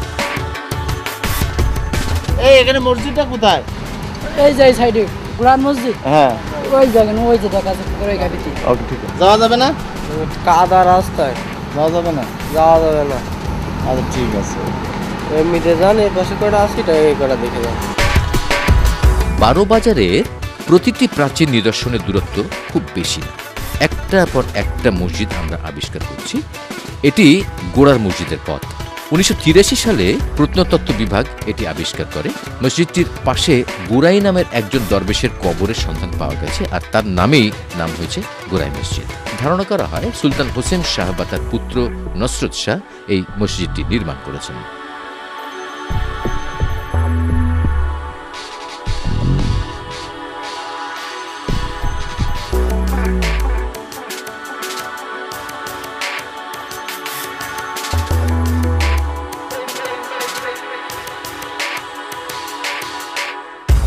বারোবাজার একসময় প্রাচীন হিন্দু ও বৌদ্ধ রাজাদের রাজধানী ছিল।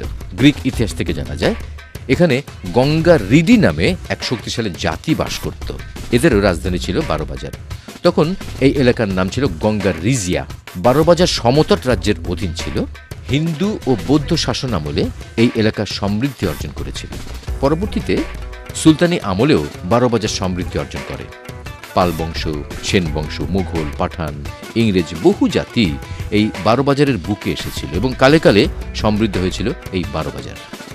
নিঃসন্দেহে বারোবাজারকে বাংলাদেশের প্রত্নতাত্ত্বিক নিদর্শনের অন্যতম স্থান বলা যেতে পারে, কারণ এত অল্প জায়গায় এতগুলো প্রাচীন স্থাপনার বা জনপদের চিহ্ন বগুড়ার মহাস্থানগড় ছাড়া আর কোথাও তেমন দেখা যায় না।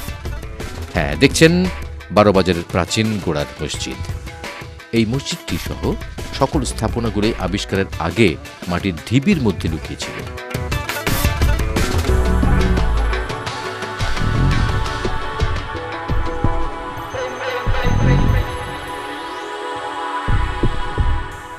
হ্যাঁ, আপনারা যে রাস্তাটা দেখছেন এটি তাহিরপুর রোড। এই রাস্তা ধরে এগুলেই সবগুলো মসজিদ দেখতে পাবেন। আমরা এখন চলেছি গলকাটা মসজিদ দেখতে।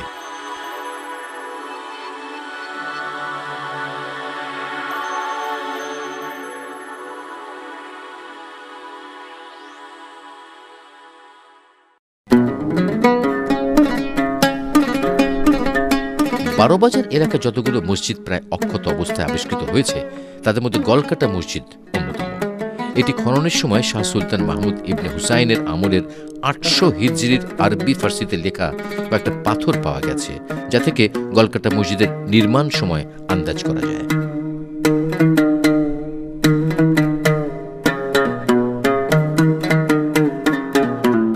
এ পর্যন্ত আমরা বারোবাজারে এসে 3টা মসজিদ দেখলাম, পুরাতন সুলতানি আমলের মসজিদ, এবং এই 3টার সঙ্গে দেখলাম একটা করে পুকুর আছে। শুধু এই 3টিই না, সবগুলো মসজিদের সাথেই একটি করে পুকুর রয়েছে। বারোবাজারে এ পর্যন্ত 127টি প্রাচীন পুকুর আবিষ্কার হয়েছে। প্রাচীনকালে কোনো জনপদ গড়ে তুলতে প্রথমে যে কাজটা করা হতো তা হলো পুকুর বা দিঘি খনন। বারোবাজারের এলাকায় 127টি পুকুরকে পুকুর খনন বিষয়ক একটি রেকর্ড হিসেবে ধরা যেতে পারে, যার মধ্যে সবচেয়ে গভীর পুকুরটি হচ্ছে পীর পুকুর। আপনারা দেখছেন গলকাটা মসজিদ। বহু বছর এই মসজিদগুলো লোকচক্ষুর অন্তরালে মাটির ঢিপির নিচে চাপা পড়েছিল। এলাকায় মাটি খুঁড়তে গিয়ে বা চাষাবাদের সময় বেরিয়ে এসেছে এইসব মসজিদ।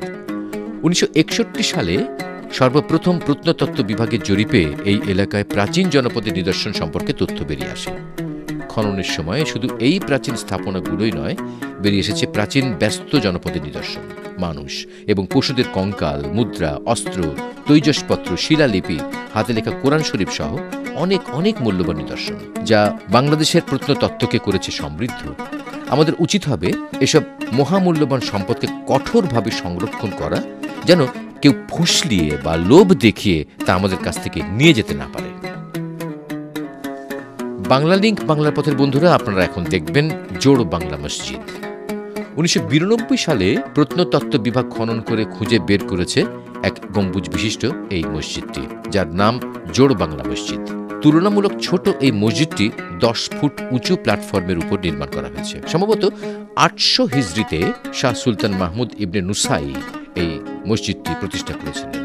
সাদিকপুর মসজিদ, খানজাহান আলী রহমাতুল্লাহ আলাইহি মসজিদ, অভয়নগর শুভারাদা মসজিদ এবং বাগেরহাটের বিবি কেরানী মসজিদের নির্মাণশৈলীর সাথে এই মসজিদের মিল রয়েছে। জোড় বাংলা মসজিদের সাথে পুকুরটির নাম অন্ধপুকুর, যার একদম তলা পর্যন্ত ঘাট বাঁধানো আছে। আবিষ্কারের পর থেকে বারোবাজারের প্রাচীন মসজিদগুলোতে নিয়মিত নামাজ আদায় হয়। জোড় বাংলা মসজিদ এটা, তবে মসজিদটির ভিতরে আপনাদেরকে দেখাতে পাচ্ছি না, কারণ ইমাম সাহেব নাই, তালা মারা।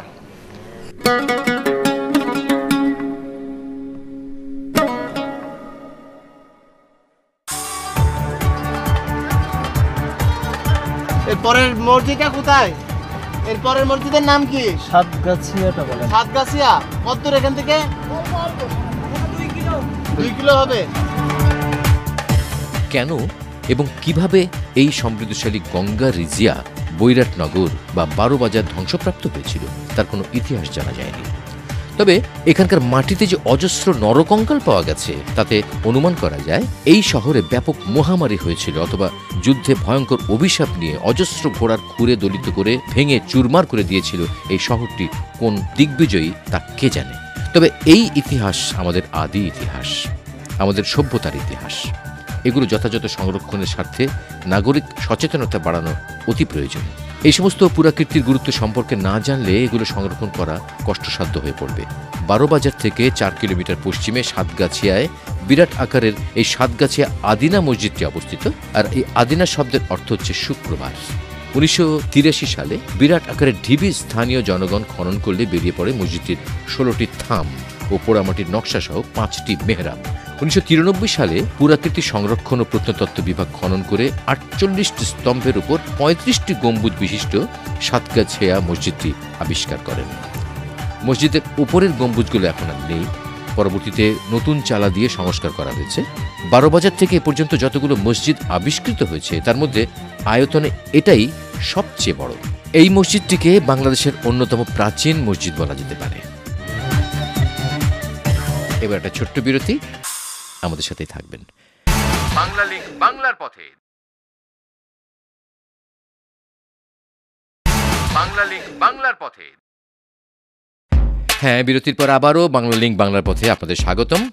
আমরা এখনও আছি ঝিনাইদহের কালীগঞ্জের বারোবাজারে। দেখতে যাচ্ছি ১২৭টি জলাশয়ের একটি।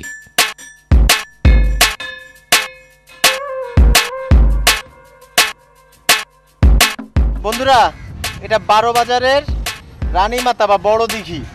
এই দিঘিটার আয়তন ৩৩ বিঘা। শ্রীরাম রাজার মায়ের নামে এই দিঘিটি হলেও পূর্ব পশ্চিমে লম্বা হয় ধারণা করা হয় এটি কোনো মুসলিম শাসকের খনন করা দিঘি, কারণ পূর্ব পশ্চিমে লম্বা দিঘির পানি সে সময় হিন্দুরা পান করত না। যাক, সেসব কথা। আমরা এখন এসেছি মোবারকগঞ্জ রেল স্টেশনে। ঝিনাইদহ শহরে কোনো রেল স্টেশন না থাকলেও মোবারকগঞ্জ মানে কালীগঞ্জে এবং কোটচাঁদপুরে আছে রেল স্টেশন। তবে এইখানে একটা দারুণ ধরনের রেল সার্ভিস চলতো, সেটি সম্পর্কে আপনারা এখন জানবেন। ১৯১৪ সালে যশোর ঝিনাইদহ অঞ্চলে রেল সার্ভিস চালু হয়। মনমথনাথ নামে একজন জে অর্থাৎ যশোর ঝিনাইদহ রেল কোম্পানির নামে একটি রেলপথ নির্মাণ করেন। এটি ছিল ২৮ মাইল লম্বা। তখন আপ ডাউন ৮টি ট্রেন চালু ছিল। এই স্টেশনকে তখন জংশন করে ৮ মাইল রেল সম্প্রসারণ করে কোটচাঁদপুর পর্যন্ত রেল লাইন বসানো হয়। তখন ট্রেনের ভাড়া ছিল মাত্র ১ পয়সা। ১৯৩৫ সালে তুলসীরাম নামে একজন যশোর ঝিনাইদহ বাস সার্ভিস চালু করে। বাসে যাত্রী ধরার জন্য রেলের চাইতে কম ভাড়া এবং যাত্রীকে গন্তব্যে পৌঁছে দেওয়া এবং নাস্তা ও উপহার দেওয়া শুরু হলো। এতে করে রেলগাড়ির যাত্রী কমে গিয়ে একসময় যে কোম্পানি বন্ধ হয়ে গেল। কাহিনী খতম। বাংলা লিংক বাংলা পথে বন্ধুরা, আমরা এখন ঝিনাইদহের মহেশপুর উপজেলা শহরে। আর এই যে দেখছেন, এটি একটি জমিদার বাড়ি। মহেশপুরে অনেকগুলো জমিদার বাড়ি ছিল, তারা তেমন কোনো কিছুই অবশিষ্ট নেই। আর মহেশপুরকে বলা তো লিটিল কলকাতা, সেই লিটিল কলকাতারও আর কোনো কিছু বাকি নেই আর কি, সবই নতুন নতুন স্থাপনা। এখন আপনাদের যেটা দেখাচ্ছি এটি একমাত্র জমিদার বাড়ি যা মহেশপুরে এখনো দাঁড়িয়ে আছে। মহেশপুরের ইতিহাস থেকে যতটুকু জানা যায়, এই জমিদারি বংশের সবচেয়ে উল্লেখযোগ্য ঘটনা হচ্ছে শ্রীমত স্বামী সুন্দরানন্দজির আবির্ভাব। বন্ধুরা, আপনাদের এখন দেখাবো বাংলাদেশের সবচেয়ে পুরাতন একটি পৌরসভা, যার নাম মহেশপুর পৌরসভা। ১৮৬৯ সালে এই পৌরসভাটি স্থাপিত হয়।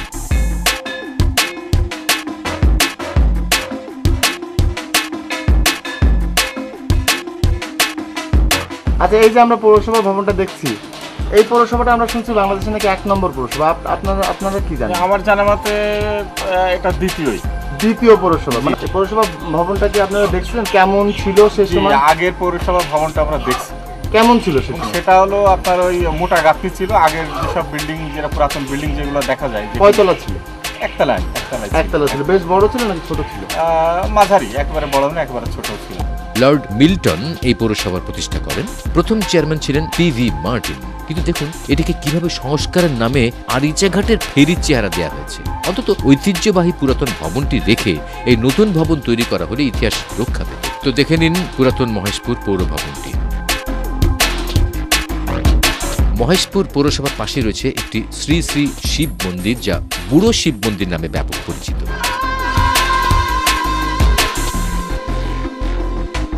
1102 সালে এই মন্দিরটি প্রতিষ্ঠিত হয়েছিল।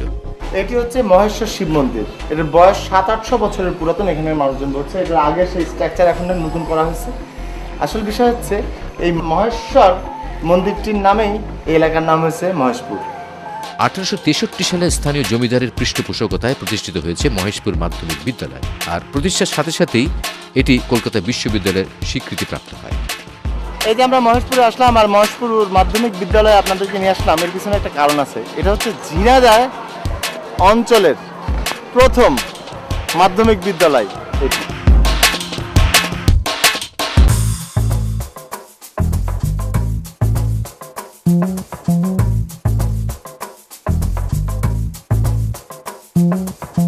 রাজারা খায় গজা আর আমি খাই মিষ্টি, সেটা রসগোল্লা হোক, চমচম হোক, দই হোক, রসমালাই হোক আর এই গজাই হোক।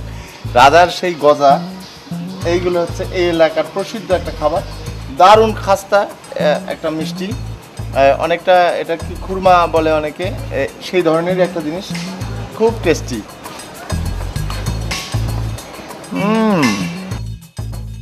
বর্তমানে ঝিনাইদহ জেলায় বাণিজ্যিকভাবে কলার চাষ হচ্ছে। আপনারা নিশ্চয় জানেন, ক্যালোরি, খাদ্যপ্রাণ ও খনিজ পদার্থে সমৃদ্ধ একটি ফল কলা। কলাই একমাত্র ফল যা সকলে খাওয়ার সুযোগ পায়, এবং পৃথিবীর মানুষ ফলের মধ্যেই কলাকেই সবচেয়ে বেশি ভক্ষণ করে। বন্ধুরা বুঝতে পারছেন, আমি মহেশপুরের একটা কলা বাগানে। এই এলাকায় ঝিনাইদহতে পান যেমন হয় কলাও তেমন হয়। তো কলা গাছের বাগানটা এখনো বাচ্চা, এরা এখনো ফল দেওয়া শুরু করেনি, অচিরেই দিবে এবং সেটা চলে যাবে ঢাকা সহ বাংলাদেশের সমস্ত জেলায়। মনে রাখবেন, আপনি যে কলাটি খান হয়তোবা সেটি ঝিনাইদহের কলা।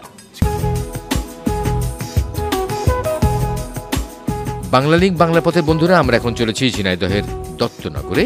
আর যেতে যেতে আমাদেরকে যোগাযোগের ঠিকানাটা লিখে নিন। কাগজ কলম সাথে আছে তো? হ্যাঁ, তাহলে লিখুন পরিচালক, বাংলালিংক বাংলার পথে, 25 দিলু road, news carton, Dhaka 1000 Bangladesh. আমাদেরকে SMS করতে পারেন। নাম্বারটা লিখে নিন 01911624736। আমি আবার বলছি 01911624736 এই নম্বরে। ঝিনাইদহের দত্তনগরে আছে দক্ষিণ এশিয়ার সবচেয়ে বড় বীজ উৎপাদন এবং বর্ধন কৃষি খামার। দক্ষিণ এশিয়ার সবচেয়ে বড় কোনো কিছু দেখতে খুব ভালো লাগে, আর এমন একটা বিষয় আমাদের দেশে আছে যা জেনে আরো ভালো লাগছে। আমরা এখন দত্তনগর ফার্মের ভেতর দিয়ে যাচ্ছি।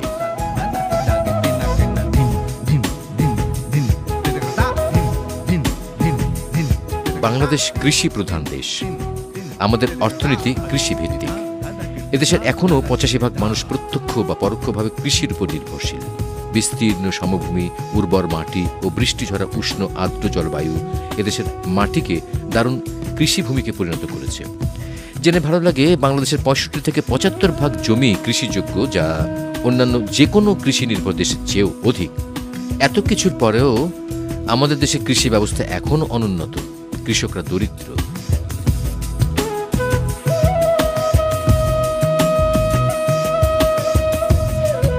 এই দৃশ্যটা দেখতে খুব ভালো লাগে।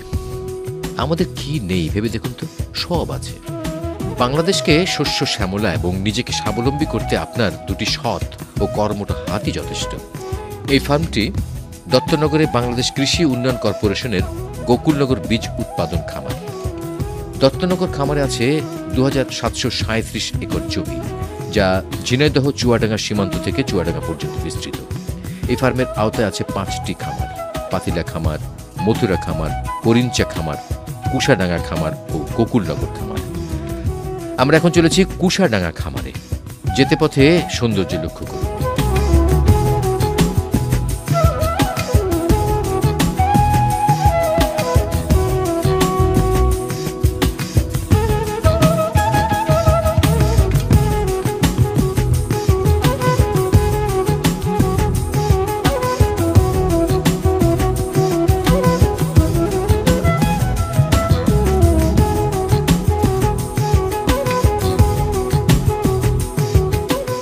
কুশাডাঙ্গা বীজ উৎপাদন খামারে আছে এই বিশাল বট গাছটি। এটি দেখতেই আমরা এখানে এসেছি। আপনাদের নিশ্চয়ই মনে আছে গত পর্বে আমরা দক্ষিণ এশিয়ার বৃহত্তম বট গাছ দেখিয়েছিলাম। আজ এই বটবৃক্ষ দেখুন। এই বট গাছটির বয়স 200 বছর। এর পরিধি 750 ফুট, ব্যাস 245 ফুট। বোয়ার সংখ্যা 105টি, তবে গাছের মূল কাণ্ডটি নেই। ঝিনেদা এসে আপনারা যদি দত্তনগর ফার্ম বেড়াতে আসেন তাহলে তার কুষাডাঙ্গা পার্টে আসলে দেখতে পাবেন এই বটতলাটা, এই বটবৃক্ষটা। দারুণ সুন্দর এই বটবৃক্ষটা নাকি প্রতি বছর হাজার হাজার মানুষ দেখতে আসে, পিকনিক পার্টি আসে, জমজমাট থাকে পয়লা বৈশাখ এবং ঈদের পরে। আপনিও আসতে পারেন, চলে আসেন।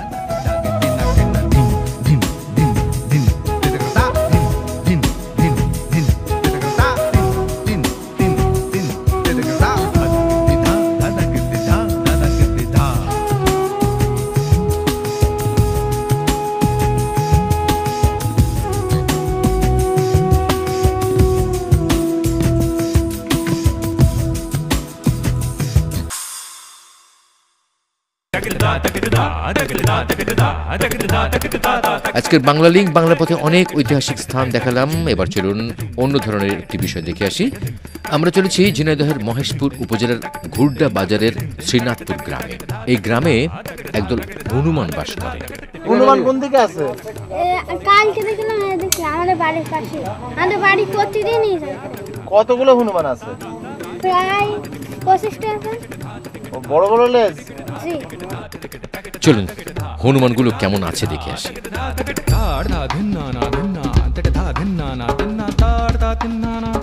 পরিবেশের ভারসাম্য রক্ষার জন্য একটি দেশের মোট আয়তনের 25% বন থাকা জরুরি। শুধু পরিবেশের ভারসাম্য নয়, অর্থনৈতিক উন্নয়নেও বনভূমির গুরুত্ব রয়েছে। কিন্তু অতি প্রয়োজনীয় এই বনভূমি বিভিন্ন কারণে আজ ধ্বংসের মুখে। এর ফলে আবহাওয়ার ধরনও পাল্টে যাচ্ছে। সরকারি হিসেবে 14 থেকে 16 ভাগ বনভূমি দেখানো হলেও প্রকৃতপক্ষে বনভূমি রয়েছে 8 ভাগ। ফলে প্রাকৃতিক ভারসাম্য নষ্ট হয়ে বিপন্ন হচ্ছে অনেক বন্যপ্রাণী।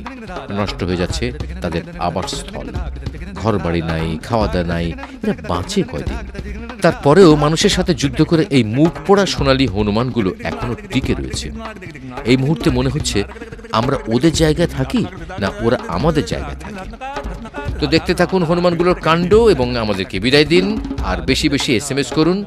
বাংলা লিঙ্ক বাংলা পথে দেখা হবে আগামী পর্বে। সবাই ভালো থাকবেন।